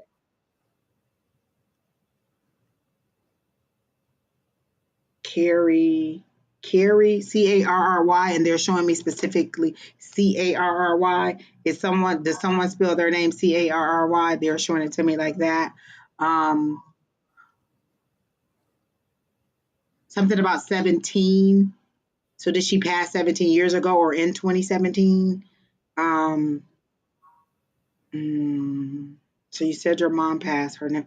They're showing me Carrie, Carry, like they are showing me exactly those letters. So if it's not you, then it's somebody else with the Carrie in it, and it's specifically spelled like that, Carry. Um,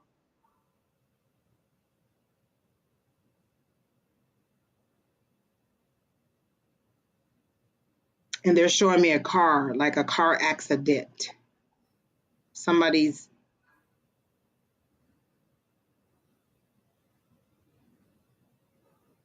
at night, and this person is sleepy behind the wheel. So you said 2003. Ain't that 17? Okay. Someone, if it's not you, because they're specific about that, because they're making me sleepy. Like my eyes are really, really drifting and sleepy. And this person is falling asleep behind the wheel at night. And they show me the name Carry.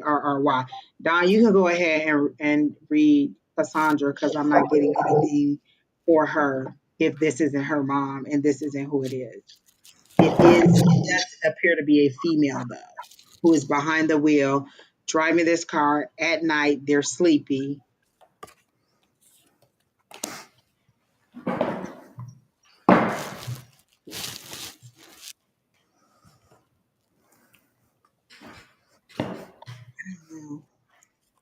And there's something about 17. So either they died 17 years ago or they died in 2017. And none of those fit with the information that you're putting in there. So maybe I'm just not connecting with you. Is there anybody else on here that had what was a relative of some kind, Angie, or? It's a female relative. It appears to be it's female energy. They are behind the wheel and their eyes are fluttering because it's nighttime and they're sleepy.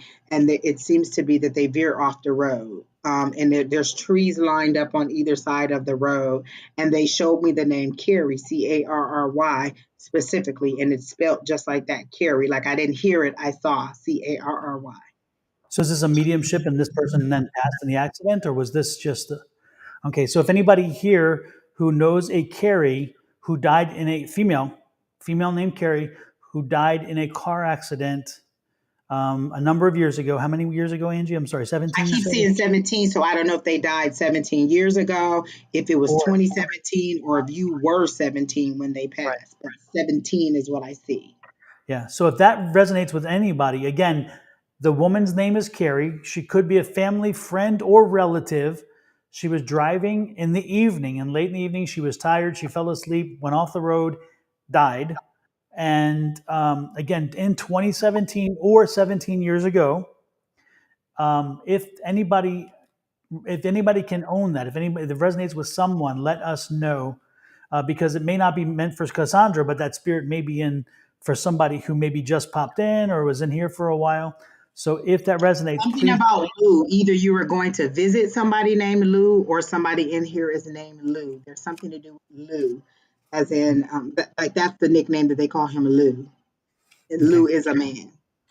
So Luke could be here, or Luke could be the relative or something, or what? Is that what Lou you're could saying? have been the person they were going to visit, or I the see. person that's in the chat. I just heard Lou. Okay. So Lou could somehow be connected to Carrie or to you or to both. And so whoever this is, again, there a Lou connection.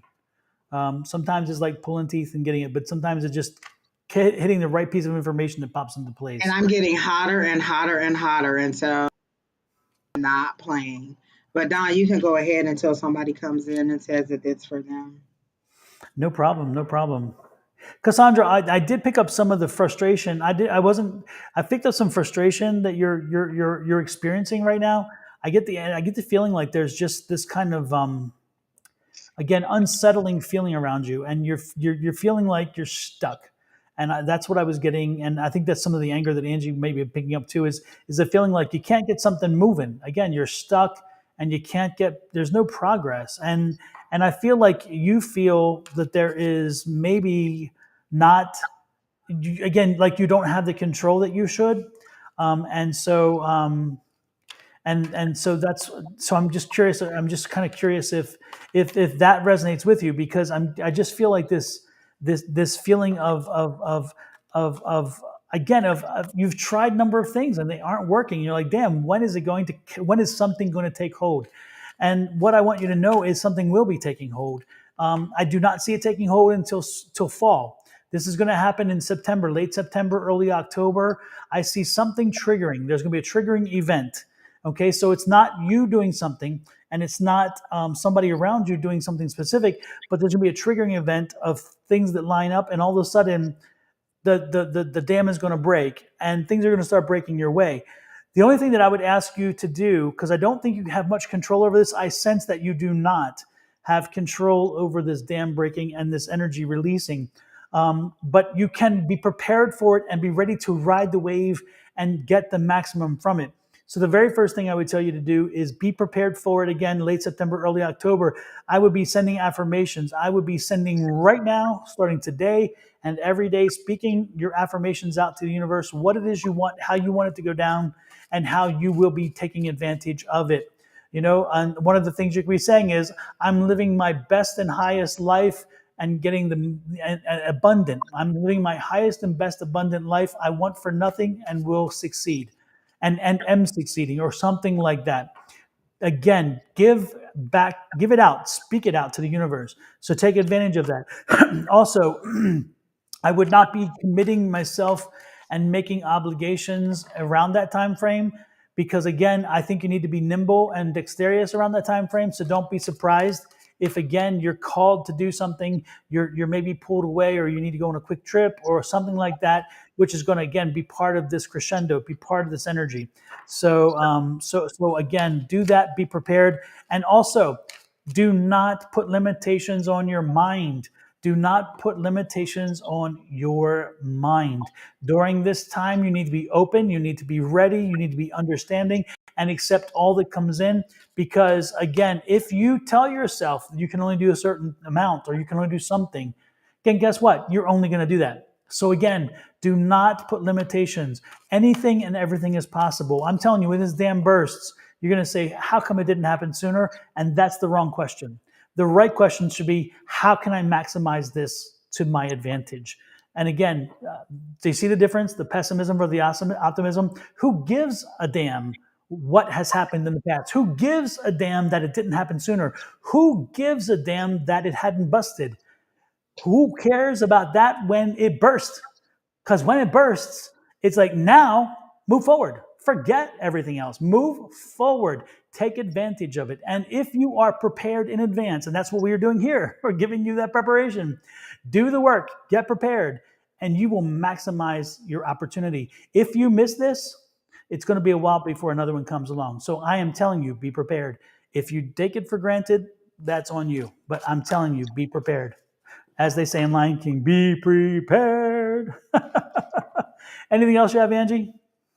I feel like you're really fighting the anger and frustration. Like you're really trying hard. Like you're not really like dwelling in it. You are really trying to fight it, and it's a battle for you every day. Like you, excuse me, you have to choose to be happy. Like you're really fighting whatever this is, and they make it seem like there's something bursting out of your chest. Like a rage bursting out of your chest and you trying to keep it in.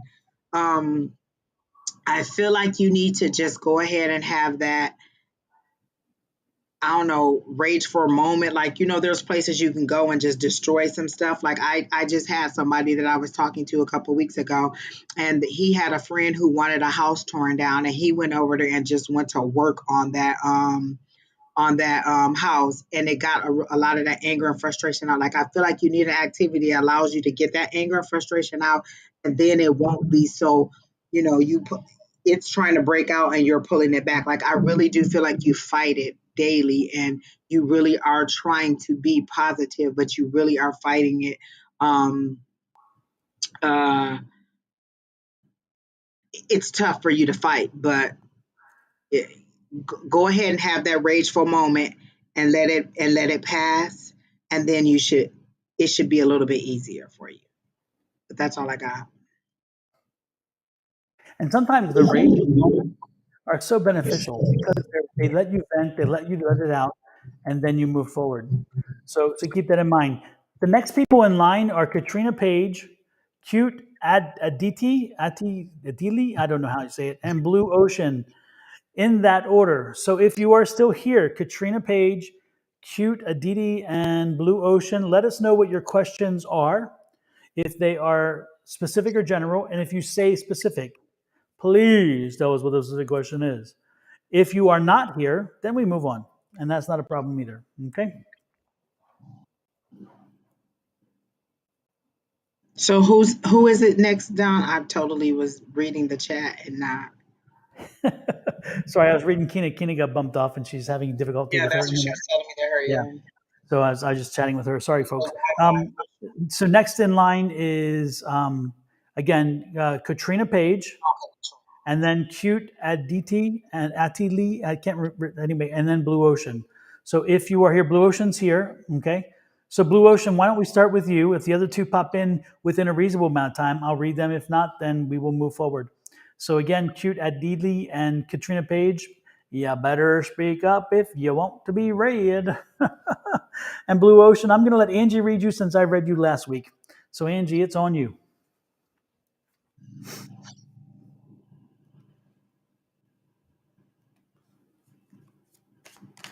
I got a carefree, laid back, like on, like if you were in the water, you're laid back on some kind of flotation device, and you're just kind of people watching and seeing things go by, and you're enjoying life. You do not seem to have any issues that are pressing you right now. You seem to be enjoying it, and that kind of seems to be kind of like what's going on. Things are going a little bit too okay, not like perfect, but it seems that they are a little bit too good to be true. Like there seems to be some stability. That's what they're showing me, stability, and that's the word that I see is stability in your life. Correct right now. You don't have anything that's pressing. Like I need this, I want this, I have to have that. You're enjoying your rest and your relaxation. I heard enjoy it because you're about to get back on the grind. Are you about to start a new project at work? It doesn't seem to be a new business. I specifically heard the word new project that is going to require a lot of your attention.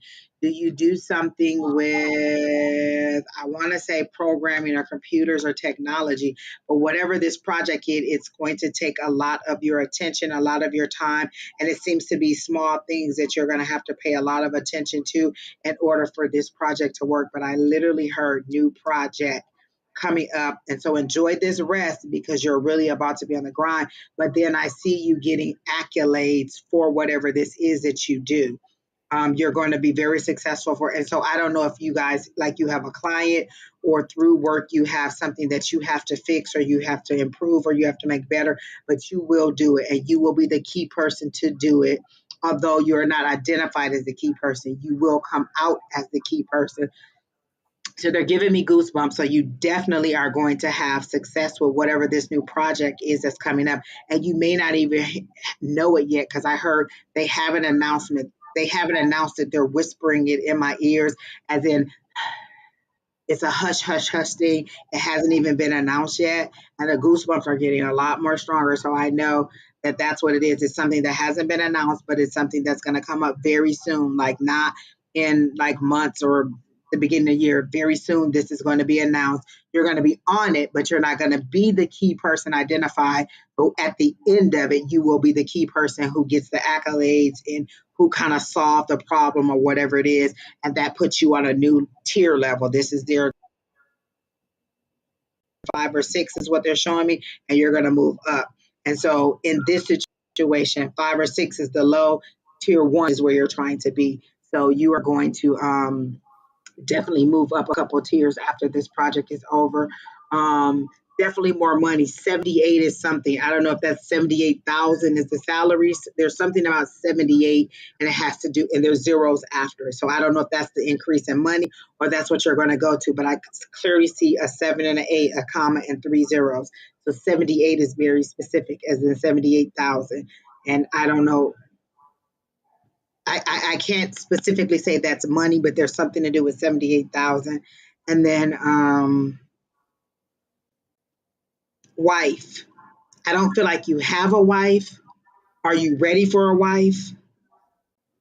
Wife. I heard the word wife.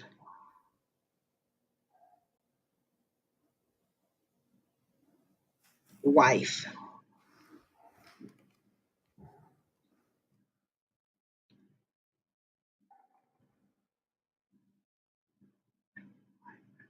I'm asking if you have a wife or if you're going to get a new wife, and they're not telling me. You are female. Are you someone's wife?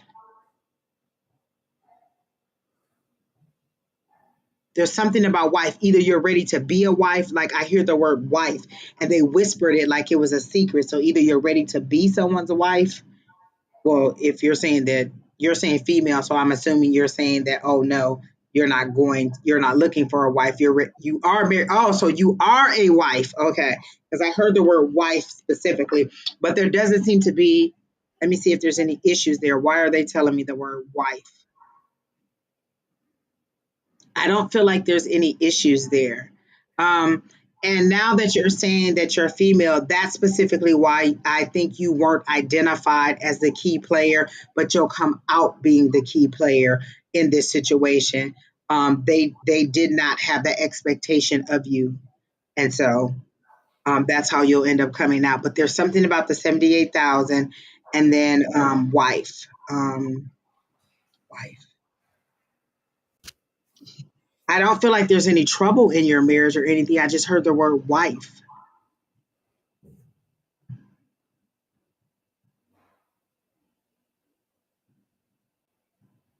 You're a good wife. Because I said, what is it that you want me that about the wife? And they said she's a good wife. So you're a good one. Do you wonder if you're a good wife? Is your spouse like kind of quiet and doesn't really give you feedback in that area, and you wonder if you're if you're a good wife? They're saying you are a good wife, and so they made it seem like this person is a little bit silent and doesn't express emotions like that, but you are a good wife, and your spouse does appreciate that, even though they may not say that you are a good wife. They seem to be silent, and not because they're withholding the praise, it's just not their love language as it seems to be. But everything seems to be good. Like they keep showing me that stability. They even show me doing my hands like this to show, stability, like things are level, you're okay, and it's just going to be increased. So enjoy this rest and relaxation to that you're enjoying now, and then get ready for the grind that you're about to be on. But it is going to be something great. And then, is there something about Italy? Do you want to go to Italy on a vacation? Because that seems to be coming up. I hear Italy. Just as I was about to end it, I heard Italy. When I heard something about increase in money, then I heard Italy. So do you want to go to Italy, or is there some ties to Italy? And then that's it right there. Italy was the last thing I heard. And that's it, Don. Ooh. Well, super, super. Well, next on the list is cute Aditi, and this was her question. She lost her lost father. Any blessings coming to my mom?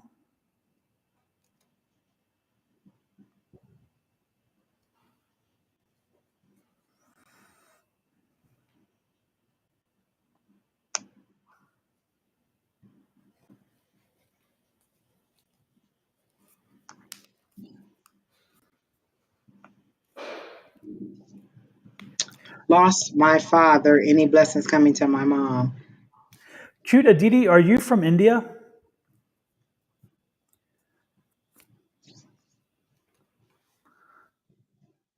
I'm sensing India. Are you from India?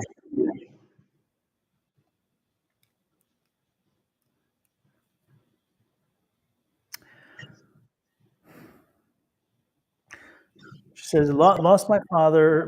Lost my father. My mom is 42 years old. Is any good blessings coming to my mom? Is she healing from the past?" I understand. I can put that. It's the same question, but yeah, okay. But the question is, are you from India, cute Aditi? Because I'm getting India for some reason, and I think it has to do with the maybe the Hindu religion in the sense that you didn't lose them; they didn't die. It's energy they will come back. They will they haven't they passed over, but they're gonna again. They're always going to be there, and they're going to come back. Um, so I don't think that your mom is alone. I don't think she's alone at all. I think he's there with her. I don't think she's. I think that you are. I think you're probably more affected than she, and in that sense, because I think that she is. Again, she knows what it is that her religion has brought to her. Okay, so that's what I'm getting. But again, I need your confirmation. You are from India. Okay, good. That's what I was thinking because I was getting India and I was getting the religion. I was getting the feeling. So your father is there. Your father he's changed forms, but he's still there, and his energy is there. So don't spend time again. Don't spend time mourning his death. Celebrate his life. Celebrate his legacy. You are his legacy, and your mother celebrates you all the time. You are one of you're like her cherished child. So embrace that. Know that when she's doting on you, when she's giving you that attention, she is fulfilling the promise that she made to her husband and your father to again to give you everything that you can to make you the person that he would have wanted you to be. So again, don't look at. I think you're looking at it the wrong way, is what I'm saying, and I'm getting the sense that he would want you to look at it the right way. Celebrate his life. Do not mourn his passing. Okay, Angie, you pick up anything? Um, the only thing I got while you were speaking is that I feel like your mom is silent and you think that she's suffering, but she's not. I feel like she's aware. Like Don is saying, like she's not alone. I feel like she's aware of his presence and she's okay with it. The silence bothers you, and you're afraid that something is wrong, but I don't see it in a sorrowful way. It may be her way of mourning, but I don't feel sorrow. I just feel like there's a silence or like there's a she doesn't want all of the attention. She just wants this peace right now. As she my father was very Yeah, I feel like she just wants this peace, this time to be um to herself, kind of like hermit mode is saying, like just kind of to reflect on things. And so I don't think that she's sad. I think that she's just silent at this moment. And that's all I got. yeah. Again, the most important thing is help her by again celebrating his life and not mourning his death because that's not what he wanted. That's not what he would have wanted. He's it's the energy I'm getting is very positive. Your father was a very positive person, and even during the time that led up to his passing, he he did not want everybody to be down. He wanted everybody to understand that again, he didn't want to bring everybody down. He really thought about other people instead of himself. And so give him this one piece, give him this one opportunity to follow through with what he did, what he showed you in life.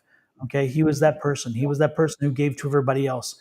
So know that he would want you to celebrate his life and not mourn his passing. With that said, next in line, let me find it.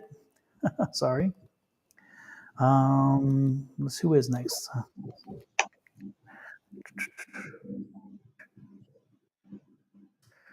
Next in line is Katrina Page. Are you here? I think you did not respond. I did not see you respond. Carolina, Caro, Chariona. I I don't saw know. that. I didn't even attempt it, Don. Exactly. Chariona MSU. You are next, and then Lakeisha Cole and Lotus Siren. in that order. Let us know if you are here. Whoever speaks up with the three, you'll go first. As the other two pops in, if it goes too long, we won't be doing the other one. So again, Cheriona MSU, if you are here, you are next. Lakeisha Cole, then Lotus. And let me know what your questions are. Keisha Cole is here. She says, specific, will I meet a new love and can you describe him? We've never told you about love before because your face looks familiar, and I thought I thought we've so. told you about that. That and business, wasn't it? There are two things she was asking before, that and business. Okay, let me see. I get Thank a you for the restless. confirmation. I was going I'm to say sorry. thank you for the confirmation, Cutie. Cute Addie was confirming what we were seeing. So thank you She for said that we confirmation. never have done Mhm. love for Lakeisha. Okay. Mhm. So, oh, we told her about moving. Okay. Did you But weren't move? you in a business with a guy that you were dating or No, something? that's Katrina Page, I think.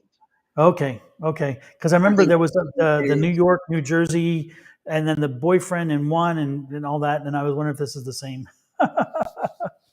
So Um, Lakeisha, I get a anxiousness, a frustration, like, look, I'm ready for this to happen type situation, but not in a desperate way. You don't seem desperate. You just seem like, well, what's the holdup? What's taking so long? I'm doing what I'm supposed to do. I'm healing myself. Like, I feel like you're doing healing work. I see candles being lit. I see your prayers, going out. I feel like you're very in that spiritual, kind of sway. That's how they're showing it to me. Like you're kind of in that spiritual sway. I feel like you're calming yourself. You're very specific and intentional, and you're just like, what is the problem? What is taking so long? Believe me, I know, sister. Um, um, um, specific. Okay, so will I meet a new love? Yes. Can I describe him?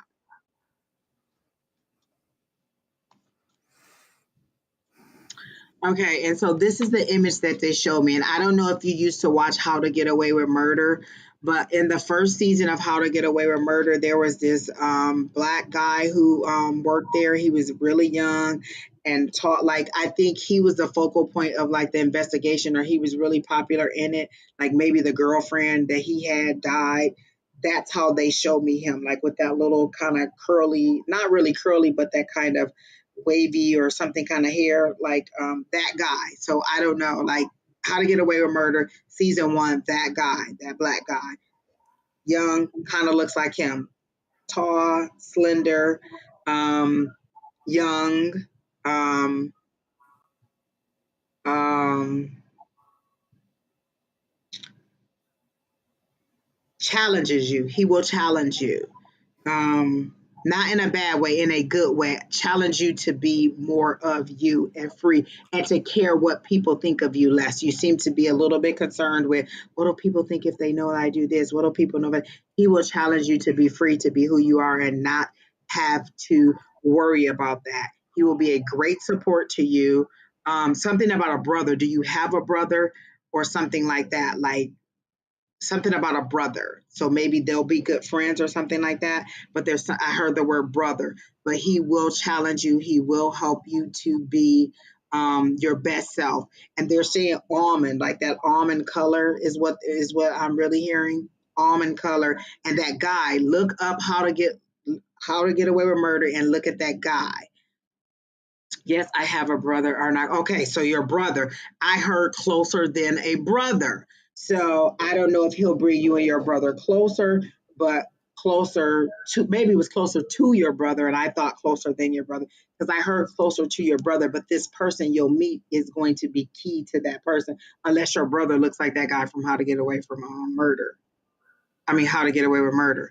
But no, I feel like this is romantic because they're saying he will challenge you to be your best self and to stop thinking about how people um, see you or view you. Just be your best self. If you want to wear a tutu out with a swim top on, that's your business. Like that, you know what I'm saying? That's the kind of energy it is. Be your best self unapologetically. And this person will challenge you, but also help you to develop that attitude of, I mean, you either like me or you don't, and not in a bad kind of I'm just being bitchy way, but in a positive let me be me kind of way. And you don't like because they're putting me in like they're putting me like if you were to take how you see those shows where they put somebody in a locker, they stuff them in the locker at school. They're confining me like this, like you're really kind of not necessarily stuffy, but yourself to something that you think you should be, and you need to be more of who you are, and let that be okay. Like you don't have to say yes to everything people ask you. They're giving me goosebumps again. So you don't have to say yes to everything people ask you.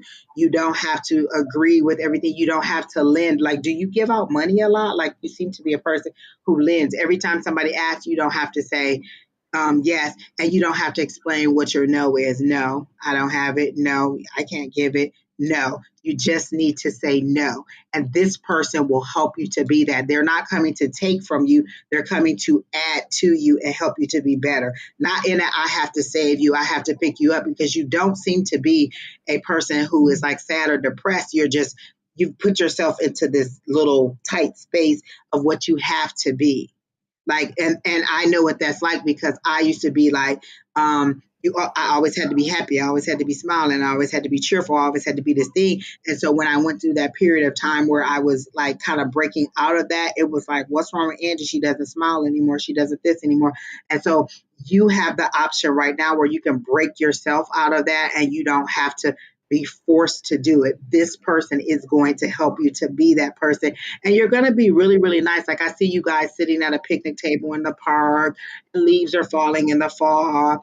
You really seem to be happy. Do you want a child? Do you want a little boy? Because I hear junior. You seem to want a kid, and this is your forever. This is your, I'm ready.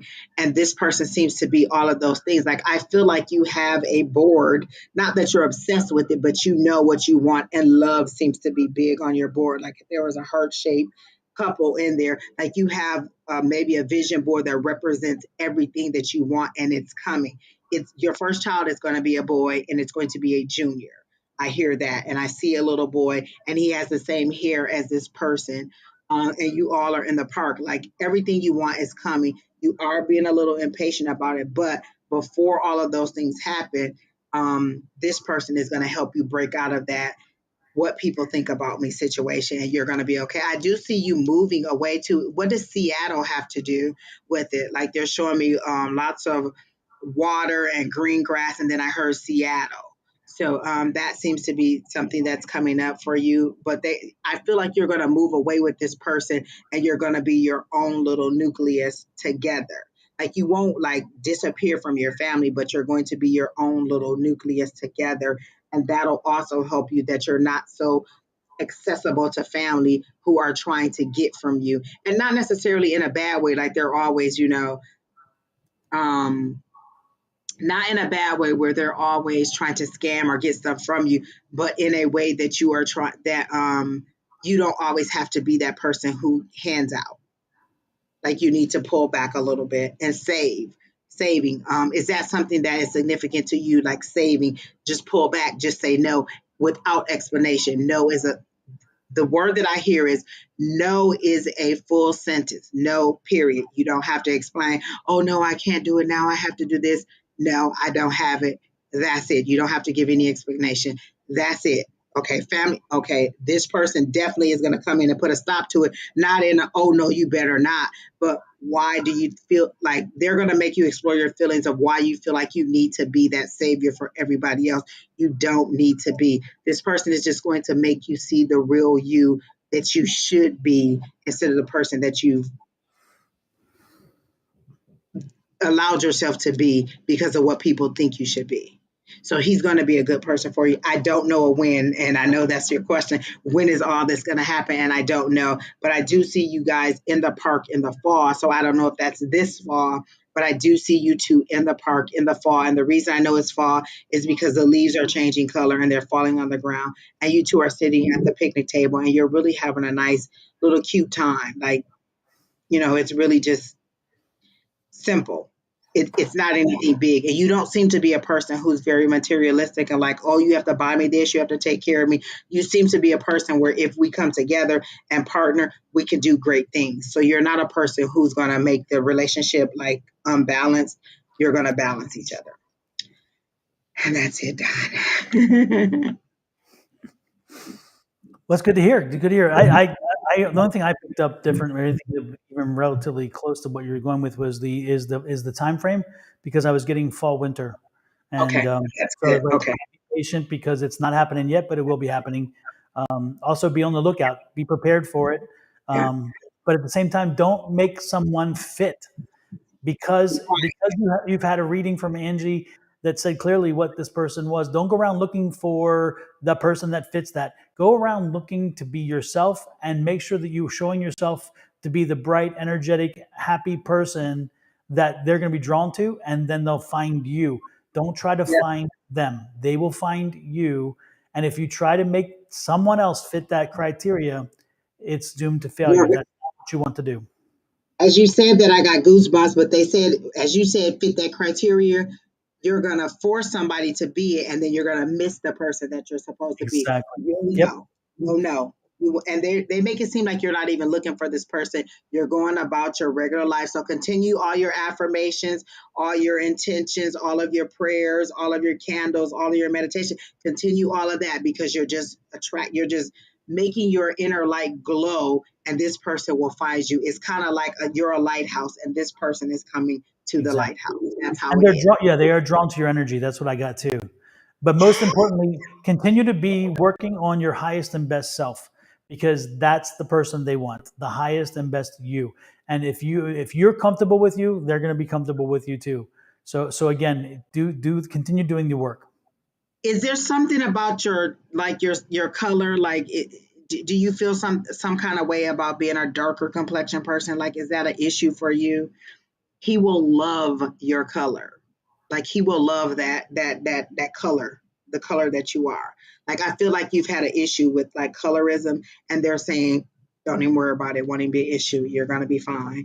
What So I just was picking up was a inconsistency in the tones, and so they're like okay, yeah, specific colorations that she's very that she's kind of uncomfortable with, yeah. because it's not a monotone color, and I think that's what I was getting, is the feeling of self consciousness about that. It's not important. That's what I was getting. He won't. It won't even be an issue for him. True Yeah. love doesn't see any of that. Yep. I'm Super. so excited. We go to weddings, so let me tell you. Oh, she said, guys, in the past with my color, it won't even be an issue. Oh my gosh, they're making me feel so tearful because I feel your pain with the color thing. And so they're saying, don't even worry about it. You will be fine. Your color is not going to be an issue. He's going to love your color, and he's going to let you know that. Gosh, it was something else I was about to say about the love thing, and I don't remember. It must not have been significant, and it wasn't a bad thing. It was a good thing. Like just be okay with it. You're going to be fine. Yep. Remember, they're going to love you as you are. Be your highest and best self. That's all they need. That's Oh, all they that's need. what I was going to say. If you two get married, I want to be invited to the wedding. next, next in line is, there we go. Did I hit the wrong one? There we go. There we go. Lotus Siren, I am here. I wanted to know, are there any important messages from Spirit that I need to hear? Hey, before we do Lotus Siren, Shelly from, is it Kentucky? Shelly from Kentucky, if you're here, happy birthday. I'm getting the feeling like your birthday is like right around the corner. So if you're here, Shelly from Kentucky, Spirit's telling me you're here and your birthday is right around the corner. Happy birthday. If you're here, confirm it, please. Is Oh, that she you? said yes. Shelly Dawson. She said yes. Are you from Kentucky, Shelly? And is your birthday right around the corner? I guess I should ask one question at a time. So,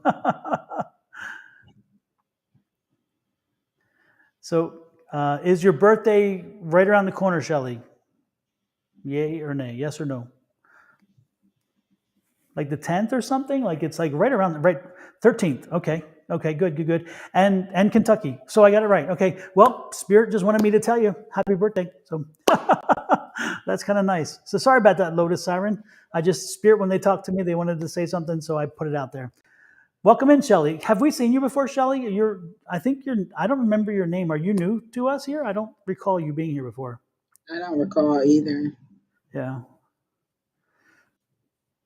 Anyway, Oh, welcome. I think this is, and welcome if you are. And also, by the way, this is a good time.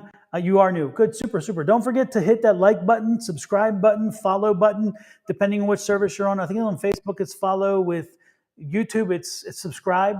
And with YouTube, if you hit the subscribe, hit the little icon bell, and you'll get notices every time we go live.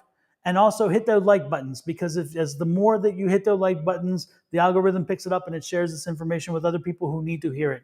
So we appreciate you guys being here very much. And if you could do that for us, hit the like button and the follows and subscribes and all those things. And we are reading who? Lotus, right? What do you got there, Angie? Anything good? no, because I wasn't paying attention. Not a problem. All important messages for spirit. Okay. I am here. Lotus, the one thing that I got is that it was interesting. The one thing that instantly came to me is you're moving in the right direction. I think you're questioning, I think you have questions about the direction you're headed in, and you needed some confirmation. It's more about confirmation. So I think you're headed in the right direction. I think that if that's what you were looking for, and again, that's what I'm sensing, is that are you headed in the right direction? And I do believe you are. I do believe, though, however, that you need to be more cognizant of what's going on around you, because I think that sometimes you're caught up in your own world and you're not paying attention to what's coming around you. And those things can distract you, dissuade you, and pull you off your path without you even knowing they're happening. So you need to be cognizant, especially of the people around you. There are certain people around you who are kind of they're not looking out for your best interest. I'll put it that way, and they can tend to again pull you off because they need you for their own purposes, and that detracts from where you're headed. So stay focused, stay on point. You are heading in the right direction, but again, pay attention to those around you. Pay attention to where you're going, what you're doing, and with that focus, you're gonna be fine. That's what I'm getting. Anything else? Immediately I heard, "Do you hear what I hear?" But in that song version of, is that a Christmas song? Yeah. Yep. Do But you I hear hear what I hear? Said the little man to the shepherd boy. they told me to ask you, do you hear your name being whispered and you don't know where it's coming from? It seems like an echo, or do you hear something that sounds like shh, shh, shh, like it's like somebody's whispering to you? Um, when Don said pay more attention, that peaked up in me. You need to pay more attention with like I feel like, and this is their word, the angels are talking to you. You're not hearing. So when Don says you need to be more aware of things that are going on around you, you need to listen. You need to be in silence a little bit more. Like they show me you sitting in a chair and just being in silence. You don't need so much noise. That, like, I feel like that's kind of on the same page as Don was saying. There's too much noise around you, and you need a little bit of silence so you can hear. Do you hear what I hear? They're whispering to you. The angels are whispering to you. And they specifically said the word angels are listening to me. Sometimes I hear a loud ringing in my ear out of nowhere. So the next thing that you're going to hear, because it's going to elevate, is your name being whispered. And you're going to be like, "Did someone just call my name?" And so you're going to look and you're not going to see anything. And then it's going to sound like little whispers. You have to acknowledge that things are happening so they're elevated. They'll keep doing it, but you need to now lean into it, that we're telling you it's aware. Like you wanted to know what the spirits are telling you. Listen. You need some silence, you need less noise, and you just need even if it's just putting on some meditation music. Even they literally show me you sitting in a chair and just no noise, no music, no nothing, just silence, and letting them talk to you and hearing and believing in what you hear. Because I feel like if they talk to you, you're going to be like, wait, is this my conscience? Is this me? Is this like who's talking to me? Lean into it. You can even write it down if you don't understand what they're saying, because sometimes it may just be little single words. I know a lot of people do a lot of automatic writing, like they'll just go into trance or they'll just go into whatever. But you are definitely about to start hearing things. Um, and then I heard something about visually hear, and this is weird because they said you're going to start hearing things visually. Um, and the best way that I could describe that is, um, like when I said the word carry and they spelled it out to me, I could have just said Carrie, and you could have thought of all the different ways that you could spell Carrie, Carry. They spelled it to me. So you're going to hear visually. They're going to show, like maybe you'll hear it and then they'll show you specifically what the word is. Because that happens to me sometimes. They'll say it and I'll be like, what did they say? And then you'll see it. So you're going to hear visually, is what they're saying to me. You're going to hear it and then you're going to see it in case you don't understand it. So pay attention. Sit in silence. You don't have to do anything else. You're like, oh, what do I have to do? You don't have to do anything else. Just let it happen. You wanted to know? That's what they're saying. Be aware. Be open. Open. That's the one thing. That's the thing that they just said to me over and over and over again. Open. And it echoed like you were in a cave. Open, open, open, open, open. Be open to it. It's coming. And that's it. Tomorrow is 10 to 11 hours, right? Oh my God. Don, you doing 10 hours tomorrow? I I mean, hope 10 not. to 11 is the time. I'm like, wow, now you have to do a marathon session. You and I'm Shawna telling you. done. Lord. Yeah, yeah. I don't think it's 10, 11 hours. Maybe in 10 or 11 hours, what you're saying. Yeah, yeah. That's could be. Yeah, Oh, yeah. so 7 o'clock our time, 10 o'clock their time is maybe what they're asking. So 7 o'clock West Coast, 10 o'clock East Coast, and yeah, not necessarily 10 to 11, but No, I think you that know, they mean from now, if you count 10 or 11 hours from now, we'll be back oh, on. then Because, there you go. yeah, I think that's what the implication is there. How do 10 to I 11 open hours. myself in meditation? They literally just show you sitting there. Don't concentrate on anything. You seem to have a lot going on. Like when Don was giving the reading, it seemed to be like chaos. There's always the TV's on, the music on, there's people talking to you, you're on the phone. Like, do you have some kind of fear of not wanting to be alone? Like you don't like silence, and that's exactly what you need now is silence. You don't have to try to specifically do anything for meditation. Just hear it. You know what I'm saying? Just allow it to happen. You don't have to do anything special. They literally show me you sitting in a chair in silence and just kind of being like, like you don't really know, or maybe just losing yourself in writing or just hold like doing this with cards takes me so out of my normal thought because I'm concentrating on not dropping the cards. I'm concentrating on what card fell out. It literally takes your mind out of the world, and it's as simple as doing this. And like a lot of times when we're in class, she says she doesn't like silence, and that's what they want you to do, sit in the silence. Sometimes you'll just hear people shuffling in the background. It's literally will take you out of your left brain so fast because like I said, you're trying to keep the cards from falling, you're trying to see what card fell, you're trying to receive. So that's all you do is all you need is something that takes you out of your left brain, out of your conscious mind. And it won't be easy. You'll have to do it, it may take you a couple of times. Don, didn't you say you had to do that one meditation like 5 or 6 times before it actually worked for you? Yeah, So because it was more like sleep. I had that right, don't problem. feel bad if it doesn't work. And sometimes now I still fall asleep like, oh my gosh. And also come to class Tuesday night because Don and I we did a guided meditation last night where Don did. Oh my gosh, it was so great! You guys missed it. Don did a meditation that was so good. I could taste the chocolate cake that he told us to visualize. Like we had to visualize his kitchen. We made a cake. We put it in the oven. I could smell the chocolate. My cake had lava coming out of the top of the cake. Kina Kina people were like, "You ain't getting no chocolate cake." They made her have an apple pie. So literally, but the the exercise was so great that we did. Everybody got something. Like they either like smelled the cake. Like the one guy, he made a German chocolate cake because he doesn't like chocolate cake, and Keena doesn't like chocolate cake, so she made an apple pie. And she even said, "No, it's supposed to be a cake. It's a pie." John did such a good job with the meditation. I'm telling you, if nothing else, you should come. Keena says, "Silence is where the soul speaks." So don't be afraid of the silence. And then Mhm. literally come to our class Tuesday night, 6 o'clock. You will love it. Like we do exercises, we do practice, and we're not like teaching you how to do anything. We're just telling you to open up. What do you see? What do you feel? Because some people don't understand it and they think, oh, I only saw orange. What does that mean? Well, what does orange mean to you? For me, orange means sweet. It means oranges. It means sunshine. It means bright. It means joy. So you have to piece together what those things mean to you. And so come to class Tuesday nights with Don and I. You see the address at the bottom, advice@sonoramystic.com. Email and say, I want to be on the list. Don will send you the link every week, and then you just log into the Zoom. It's private. There's no recording. Nobody's going to hear your thoughts. We share a lot in there. We're very, open. Nobody is like weird or odd. Like if you say you saw ET, then we believe you saw ET. And you know what? We might all see the ET.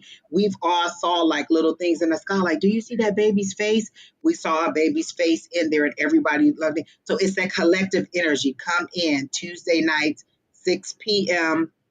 Pacific Standard Time. We usually do 6 to 8, and the exercises are good. Like Don really does, put a lot of effort into the exercises that we do and the groups that we're in. And then we just have a good time sharing with each other. See, even Pam said class is great. So just come in and share with us. You'll really enjoy it. Just one time and you'll be hooked. And they're free, and we have people from all different levels. And more importantly, when you come in, you never know what's going to happen. You may have an amazing evening where tons of stuff comes in and you said, I could never do that, and boom, it does happen. Or you could have an evening like last night when one of the young ladies got a mediumship read because while she was there practicing with the woman, her grandmother came in, and the woman's a medium and said, hey, by the way, guess who's here right now? And believe it or not, and it was amazing. So it's a wonderful thing. Every level, if you were a beginner, if you're somebody who's even curious and don't know, you're welcome. If you are extremely experienced and you're great at everything, you're welcome to everybody in between. Shelly, it doesn't matter if you have your grandkids. We have people that have a little bit of noise in the background. You can silence your mic when you're not talking. You can listen. Like we're not stuffy like that, where it's like, oh my gosh, I can't believe that she had noise in the background. Like, we understand that life is still going on at this time. And, maybe you can just have them color next to you. And sometimes you may have to look over and say, quiet down a little bit. We're not stuffy like that, where we're just going to be like, we need dead silence or you can't be here. It's so much love. It's so much encouragement. People will just give you random, like, oh my gosh, I see this, or I heard this, or did you ever, it's so much love, and you will love it. Like we're not like that. Like just come and see it. And you'll see just how much love it is. Like people will come in and have a bad day and we'll cheer them right up and be like, oh no, blah, blah, blah. Or if we're all having a bad day, we'll notice that that's the energy and we'll do something that kind of cheers each other up. Email me at advice@sonoramystictarot.com. It's down here in this thing right there. It is advice@sonoramystictarot.com. Email me there. Give me your email address. Say you want to join the class, and I will send you the private link on Tuesday. You'll get it usually about 3 to 4 hours before class, and then you click on the link and join the class. And again, it's like-minded people with no judgment, And we tell everybody, leave the negative at the door. If you bring the negative, then you can go out with the negative. Open. Like absolutely. This P person says, oh, I'm a newbie level. You don't know. People come in there and they are amazed because they finally tuned in. Like you didn't even realize, and then they'll be like, what? And next thing you know, you're like, oh, I saw this, I heard this, I felt that, I got this, I got that. You'll be amazed at what happens once you actually settle down and tune in. It is amazing. Yes. And not only that, but the collective energy around that many people who are also drawing this energy in and putting it out there, it enhances everything. So you in your own world may not yet have that energy there yet, but once you connect with us and we're all doing it together, that energy is amplified. And all of a sudden you're able to do things that you could not think you could do otherwise because you're tapping into everybody else's energy. And that is a wonderful thing. Not vampiring, not sucking it up, but tapping into it and using it to the higher level, which is wonderful. Yeah. We uplift each other. And we have a private Facebook page where you come in and we share stuff. Like we share podcasts, we share quotes, we share new moon stuff, we share all kinds of spiritual practice and stuff. Like we share all kinds of stuff to encourage each other. Like, oh, I thought maybe the group would like this. Oh, I thought maybe the group would want to hear this. And we just talk back and forth. And some people be like, you know what, I'm having a bad day. And you might get like 5 or 6 different comments that's saying, yo, try this, or do you need to talk, or, text. Like we're very open to each other, and we all want to help each other. Like we're never and we like to practice. So I tell the people all the time, you can call me and do a reading anytime you want to. You can text me and ask me a question. You can text me a reading. Like if you get any information off me, like I've literally gone to one of the people in there and been like, hey, can you pull some cards for me? This is what I saw. They'll do the reading, and they'll call me and they'll send me the information. Like we are open to that. That's what we're here for. People who do not understand what's going on or what this all is, because I can tell you, I had all kinds of preconceived notions until I actually got into it. And I'm like, oh, it's not like I thought it was at all. It's not scary at all. It's not like intimidating. Nobody is a professional. Everybody is learning. We're always learning. Even if you're our teacher has been doing this for over a decade and she's still learning. We're always learning. Absolutely. Absolutely.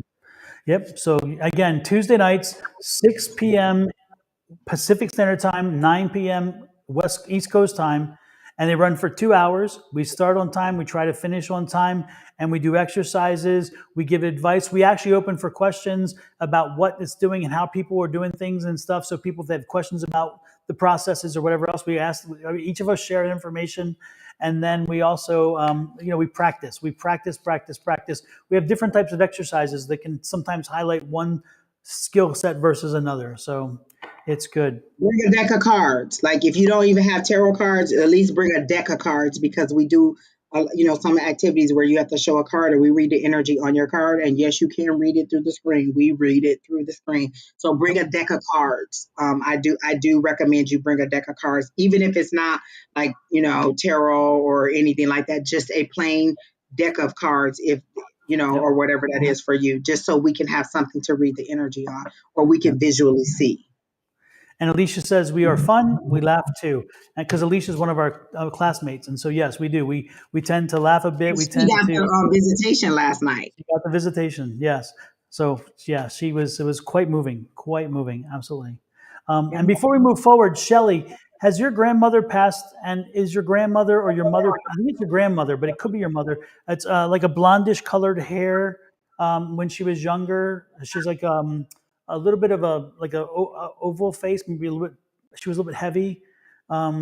Because again, this is the energy I'm feeling that told me about your birthday. Is your grandmother on the other side? I think it's your mother's mother. Yes. Okay. And she okay. And did she fit that? Does she fit that features that I was talking about? Is that the one, or because again, this is the physical the physical of that person I'm seeing. Does the physical also line up? She wasn't tall. She was a shorter woman. Joker, your yes, picture. Maybe yes. Okay.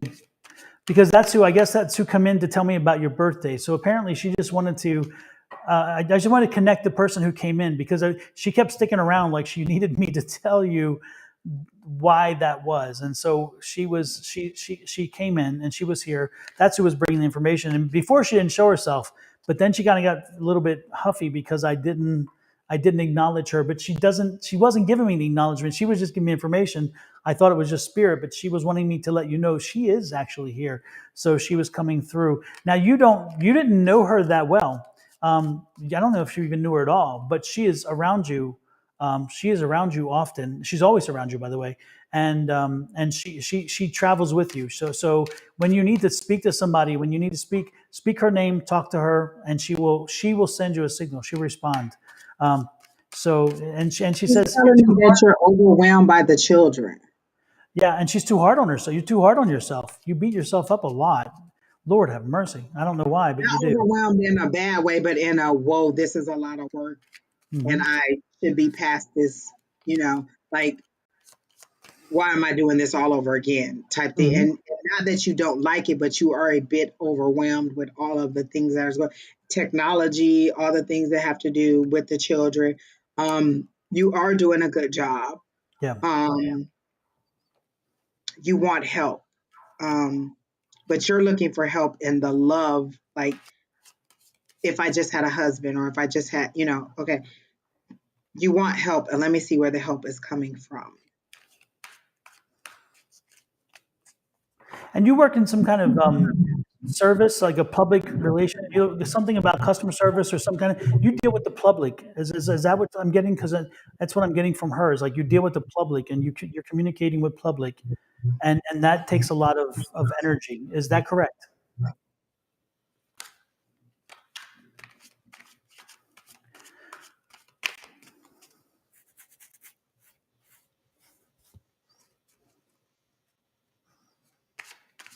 Silence.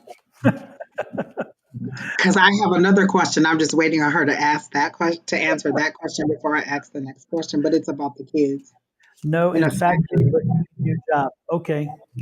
Interesting. Because she's showing me you doing something in customer service. She's showing me you doing something in a place where you work with people, you communicate with people.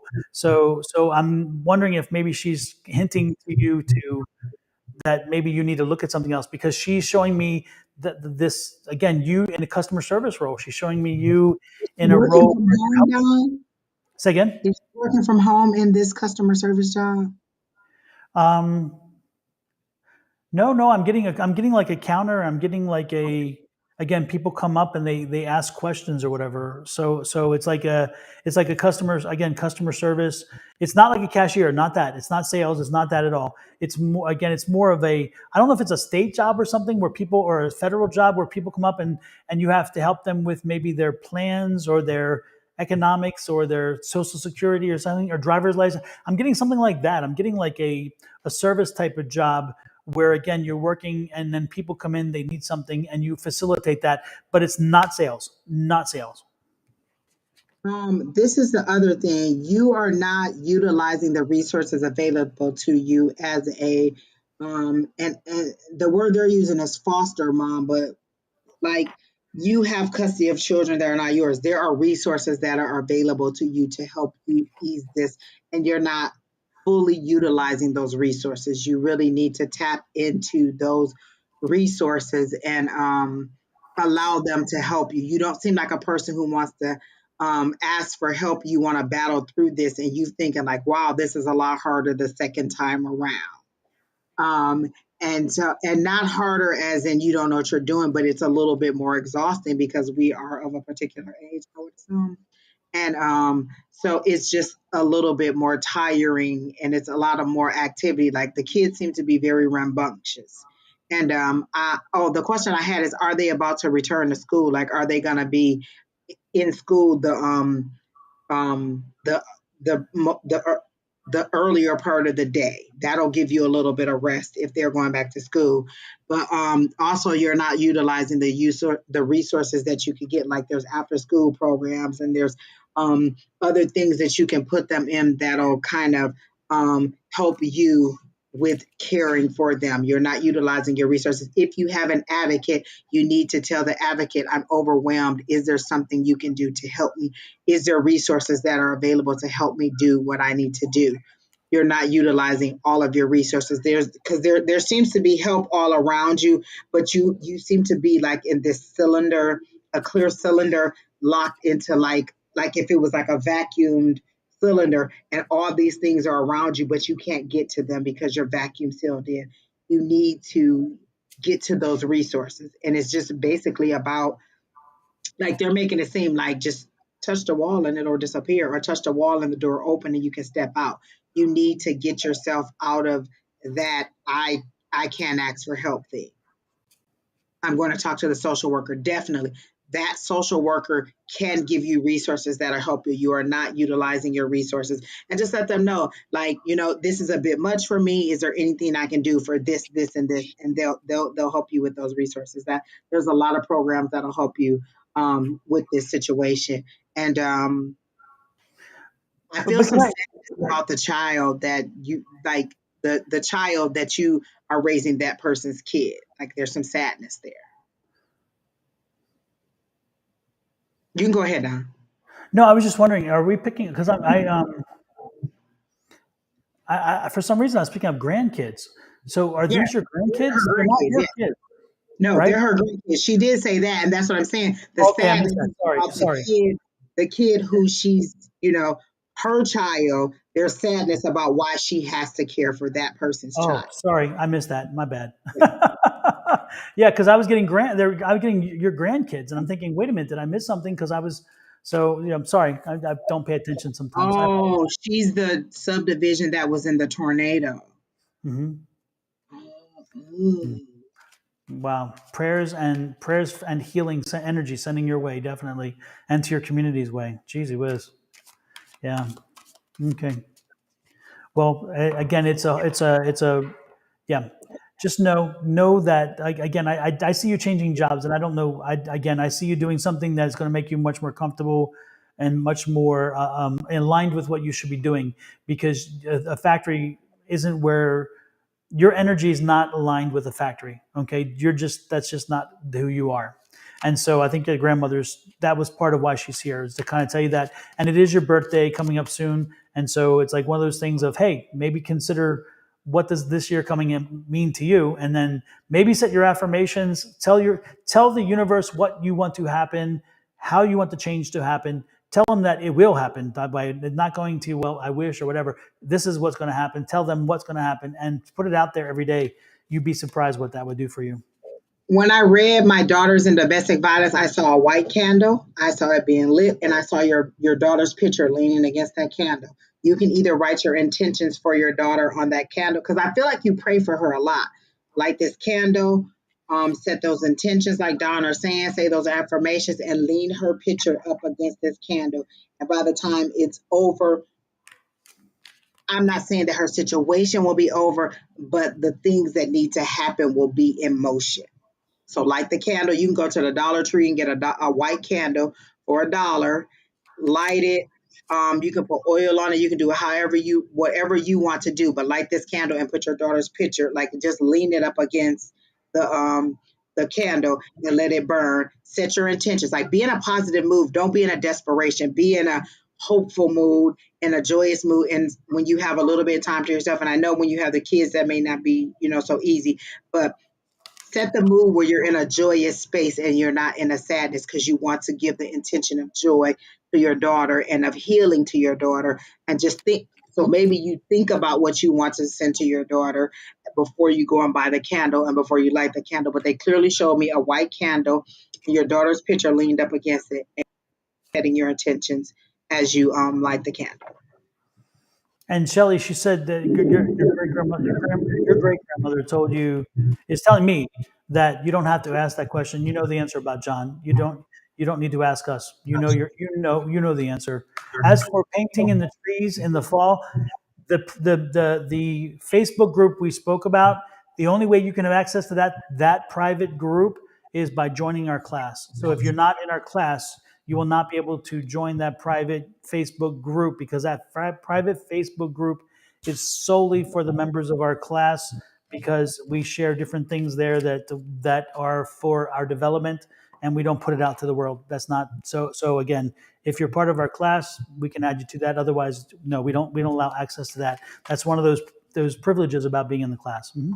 Right, and you can be friends with us on Facebook and get our regular posts, but this is specifically for class. And again, the email address that's going across the bottom where it says advice at Sonoran Mystic Tarot, that's how you get the link. Don will email you the private link to the class. It's through Zoom. We do it through class, and we do ask you to be on camera, so we can see you, because sometimes we read you, your eyes, your face, we see things. And so we do ask you to be on camera. We do ask you to bring, like I said, a deck of cards. It doesn't have to be tarot cards. It could just be a regular deck of playing cards. We do exercises with cards and with things. And sometimes we need you to hold up an object or a card, mostly cards. So definitely get a deck of cards. Email the email address, and Don will send you the link, and then you'll be invited to a class, the day of class, Tuesday, 6 o'clock Pacific Standard Time. And again, the emails, painting in the trees, the email is below us. It's running across the Chiron there, so you can see it. Next in line is Quinn Lovely, and Quinn Lovely wants a general reading. Don, you can read Quinn. I just gave her a text reading over the phone. Okay. So I don't really have much more. Oh, I didn't highlight her, did I? Sorry, Quinn.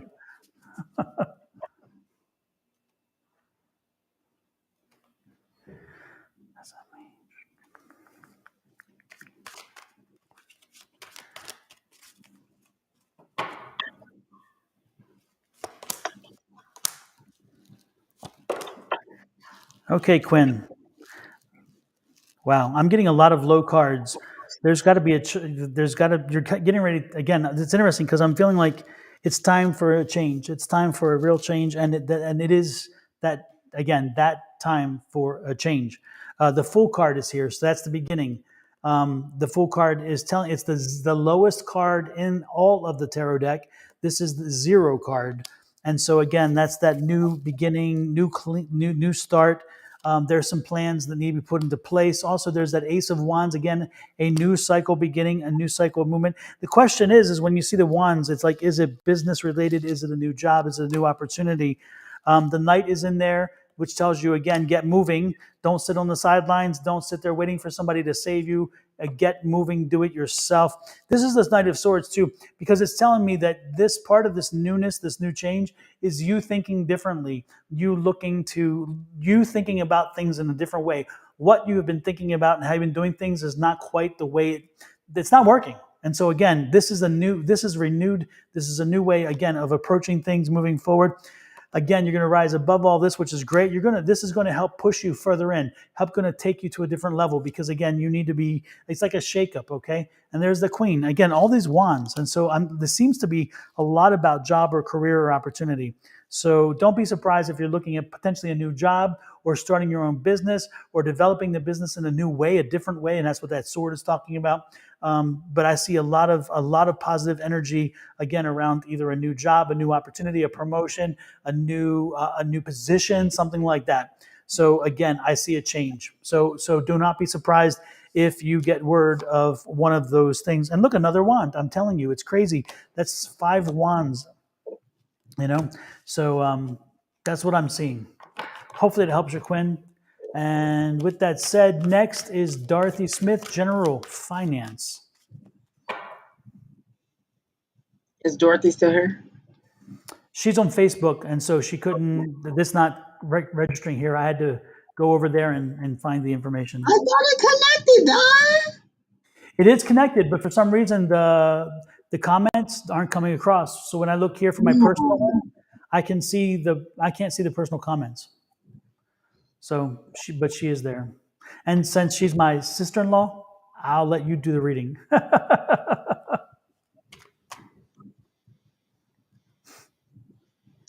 Um, I immediately saw a raging panther on the prowl, and I heard screaming in my ear. Like there's a lot of conflict and there's a lot of upheaval.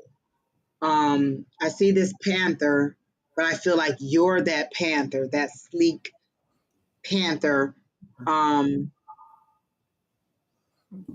on the prowl, but not in a bad way. Like you want to end this and get it over with. And you're sent out to do it, to resolve this. And I asked why they didn't show me a lion for strength, and there's something about the characteristics of a panther, that that ability to prance, to they're showing me this shiny, like the shiny coat on the panther, like all of that mystery about the panther. All of that is unnecessary because you seem to move in the darkness. Like whatever plans you're doing to resolve whatever this issue is, you don't seem to be talking about it. You're just getting it done behind the scenes. You're not saying anything and you're getting it done because you are tired of it. You are over whatever this situation is that is causing this upheaval. Um, you're tired of the noise. You're tired of the yelling. Um,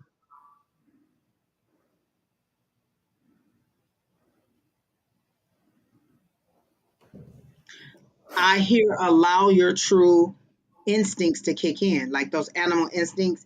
Let those things kick in and allow them to lead you. What you are doing is correct. You are on the right path to doing whatever you're supposed to do to get this situation resolved.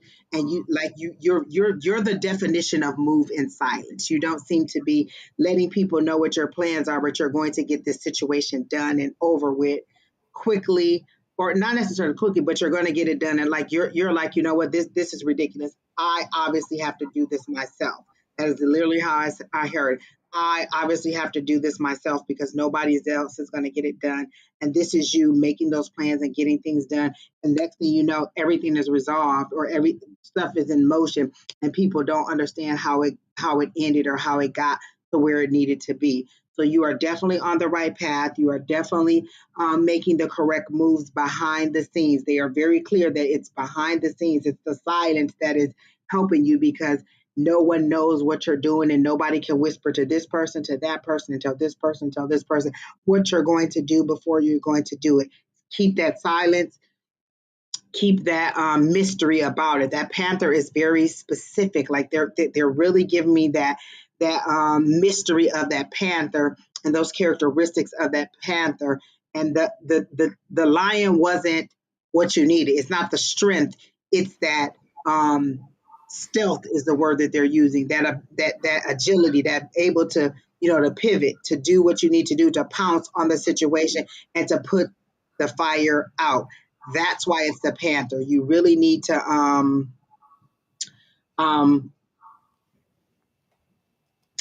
lean into those instincts. Like you know exactly what to do. And you're not doing it. Like, let me see. Like you just know instinctively what to do. Do it. Stop hesitating and wonder how it's going to affect people. Just do what needs to be done to get this resolved. You're tired of it, and it shows. But this panther mode, this mystery, this agility, that's what is your power. That is your kind of, so to speak, upper hand in this situation. I'm hearing the word career, so let me see where they're going with the career. They're showing me the points of a church. They're showing me a building like this with the points of a church. I see a cross on there, but they said that with career. So let me see what the connection is with the church and the career.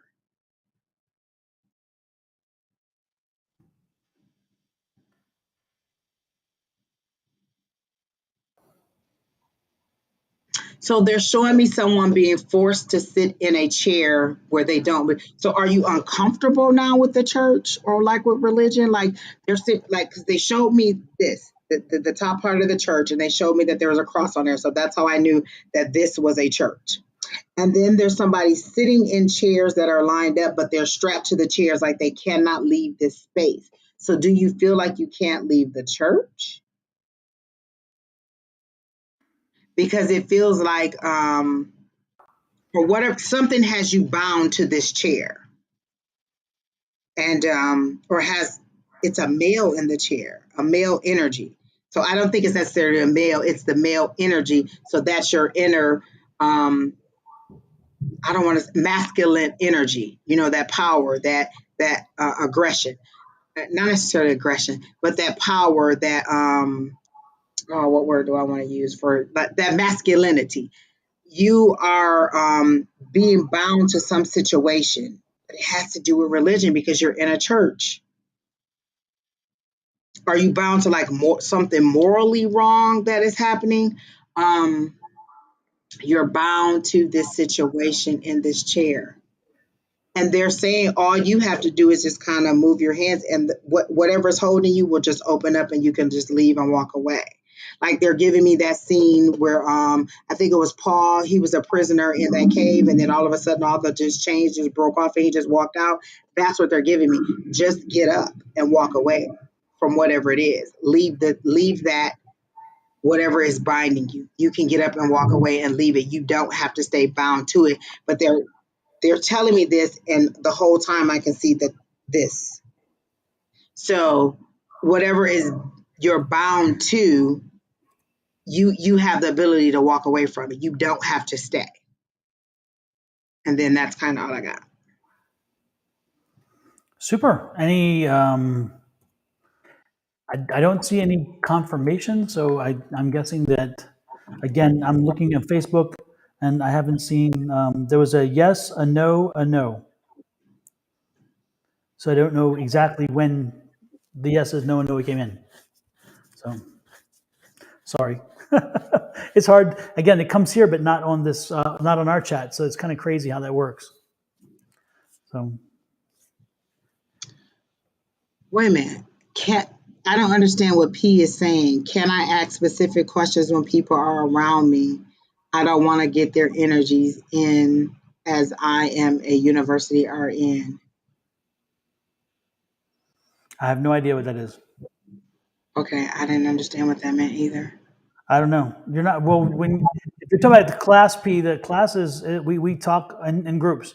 So if you're not comfortable speaking in groups or having somebody read you in a group, then um, then the class isn't for you because we do things within the group and we share things within the group and we do the readings in the group. So mhm.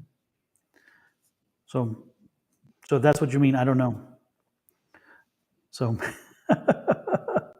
Was that our last person?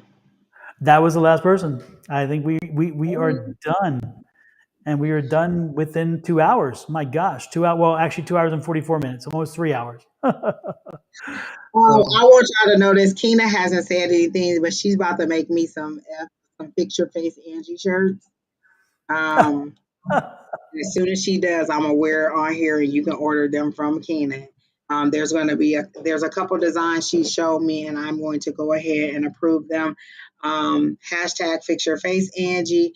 Hashtag FAF. Was it FYFA? Like she's going to produce these shirts, and I'm going to wear them, and then you will see them, and then fix your face Angie will be a thing.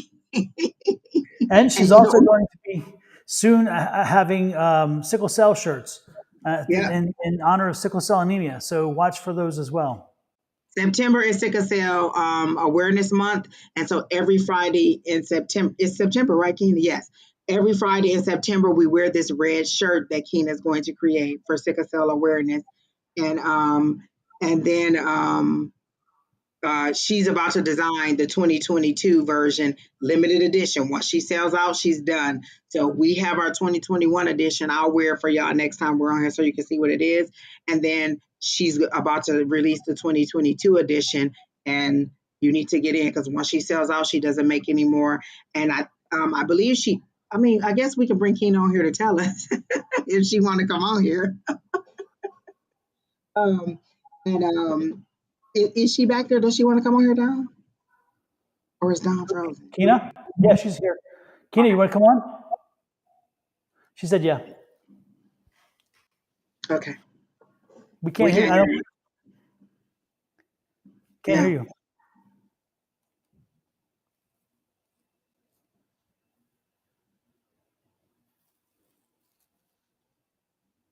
Still no? No, we still can't hear you. No, we cannot hear you. No. I tried turning the volume up here and it's Hello. not my fault. No, I was muted. Oh. I had the camera on, but I forgot to mute. But like Angie and Donna were saying, September is Sickle Cell Awareness Month. I do have sickle cell anemia. I was born with it, and so every September I like to post all the facts and stuff about sickle cell awareness, just to raise awareness for people who don't know about it, or just to get the word out there. I started last year making shirts because I wanted people to stand with me as we bring awareness to sickle cell and what it is. And so the shirts is going to be a limited like a exclusive design each year. So I have been kind of working on and thinking of what the design is for the year. And then what I do is I usually donate the proceeds from this shirt to a charity. Last year, I had a friend who loves to run. He runs marathons and all types of stuff every year. So he was running for St. Jude, and so I donated the money to his fund last year.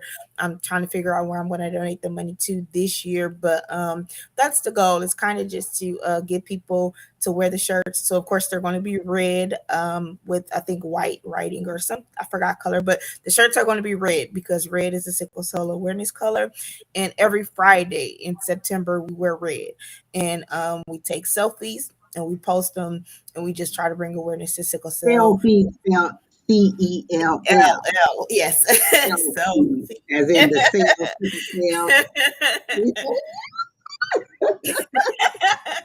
So yes, we do that. I have been posting about it for a couple years. And then last year I got the idea to go ahead and make shirts. So I'll be doing it again this year.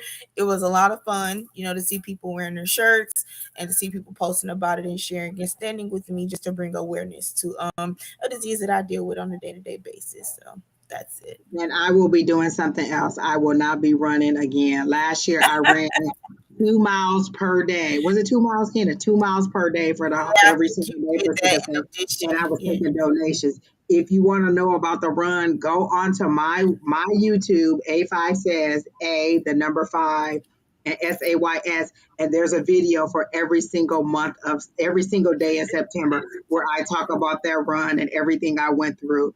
The whole, like the good, the bad, the ugly. Some days I was just like, you know what? I don't care if y'all donate. I don't care if y'all talk to me. I'm done. I'm over. And that's it. Like however I felt that day, that's what y'all got on camera. So go onto YouTube and look at those videos and you can see, how we did last year. But it was a lot of fun. Yeah, Angie's videos were hilarious. She did a run in addition to what she was already walking like 5 miles a day. So then she decided to run 2 miles a day to bring awareness to sickle cell. So those videos were hilarious. We're gonna have to be aware. Maybe I'll do 2 drinks a day.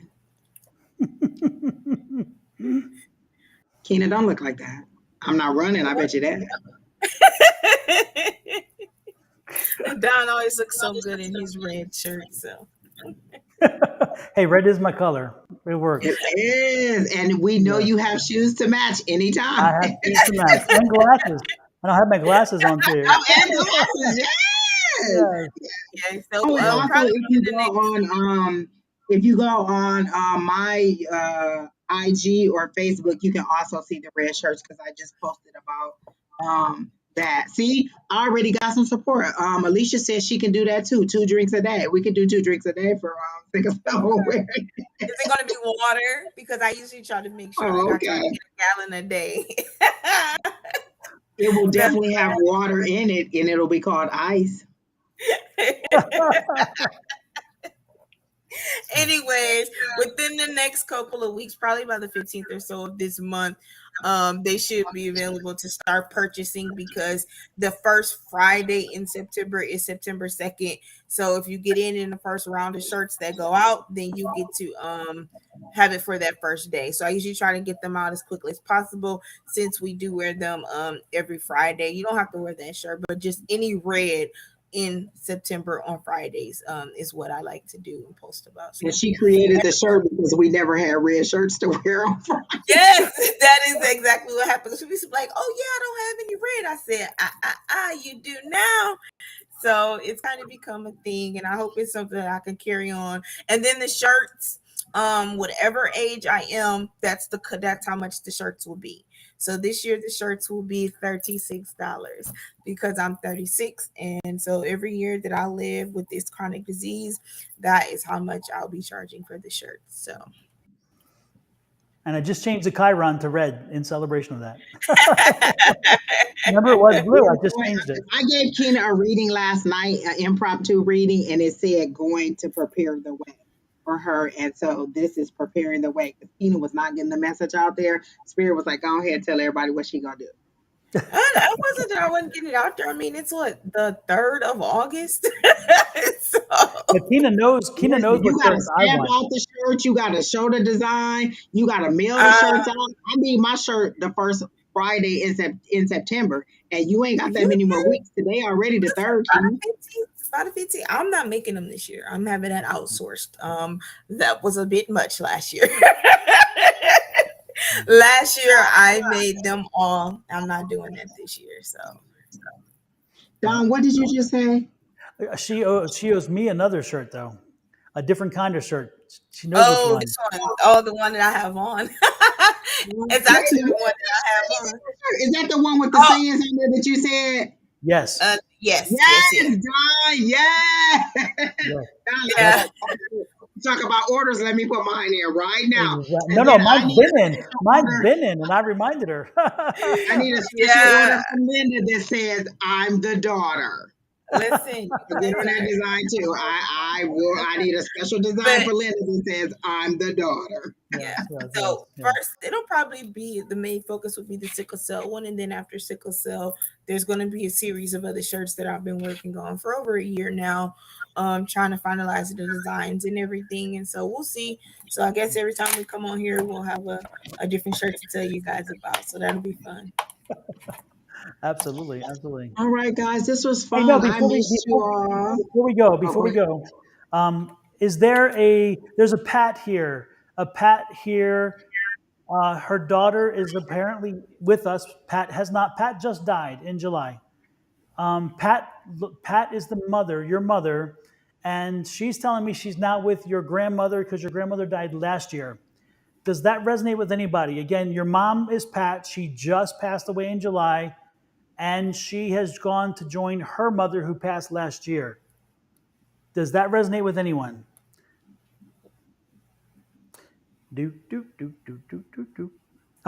Linda says, I should have a shirt that says, "Let it go." Absolutely. A blue and white shirt. Let me start taking notes so Keena won't forget what our shirt says. Let me run. Exactly. Well, I was hoping, I guess nobody is here anyway, but if you watch this later on and you were watching it or you checked it out, Pat, your mom is here. She passed away in mid-July of this year, and she came in, and she is now with her mother who passed last year. So whoever this resonates with, Nicole? These spirits are coming in and nobody is claiming them. The person that I saw you looking around, I said, Don must see a spirit in there. Yep. That nobody ever claimed the first person that I had. And I kept hearing Lou over and over and over and over again. So whoever Lou was, this mom was going to visit this Lou person. Yeah. And nobody ever claimed it. This one's Nicole. Her name is Nicole. The daughter's name is Nicole. The mother's name is Pat. And there's the grandmother. Again, the grandmother died last year. Pat died just this past month, around the middle of July. And that was all. So the mother's fine. She's happy where she is. Things worked out the way they meant to be, that kind of stuff. If you watch this and it was for you, then you know who you are. So I won't tell us on the next one so we'll know. Exactly. God, I hate that when they come and go. What can you do? So Nicole, if you're watching this, confirm. I thought I saw something move behind Don before. It was probably her because I kept hearing this and feeling this energy, and it's like it was here. First it was here, and then it came here. But when it got here, it was really more wanting me to pay attention to it. So not it, her. I'm sorry. I don't mean to say it, her. So yeah. So Pat is here. So anyway, with that said, nothing more tonight since nobody owns this one. I apologize, everybody. We could have ended about 2 minutes before.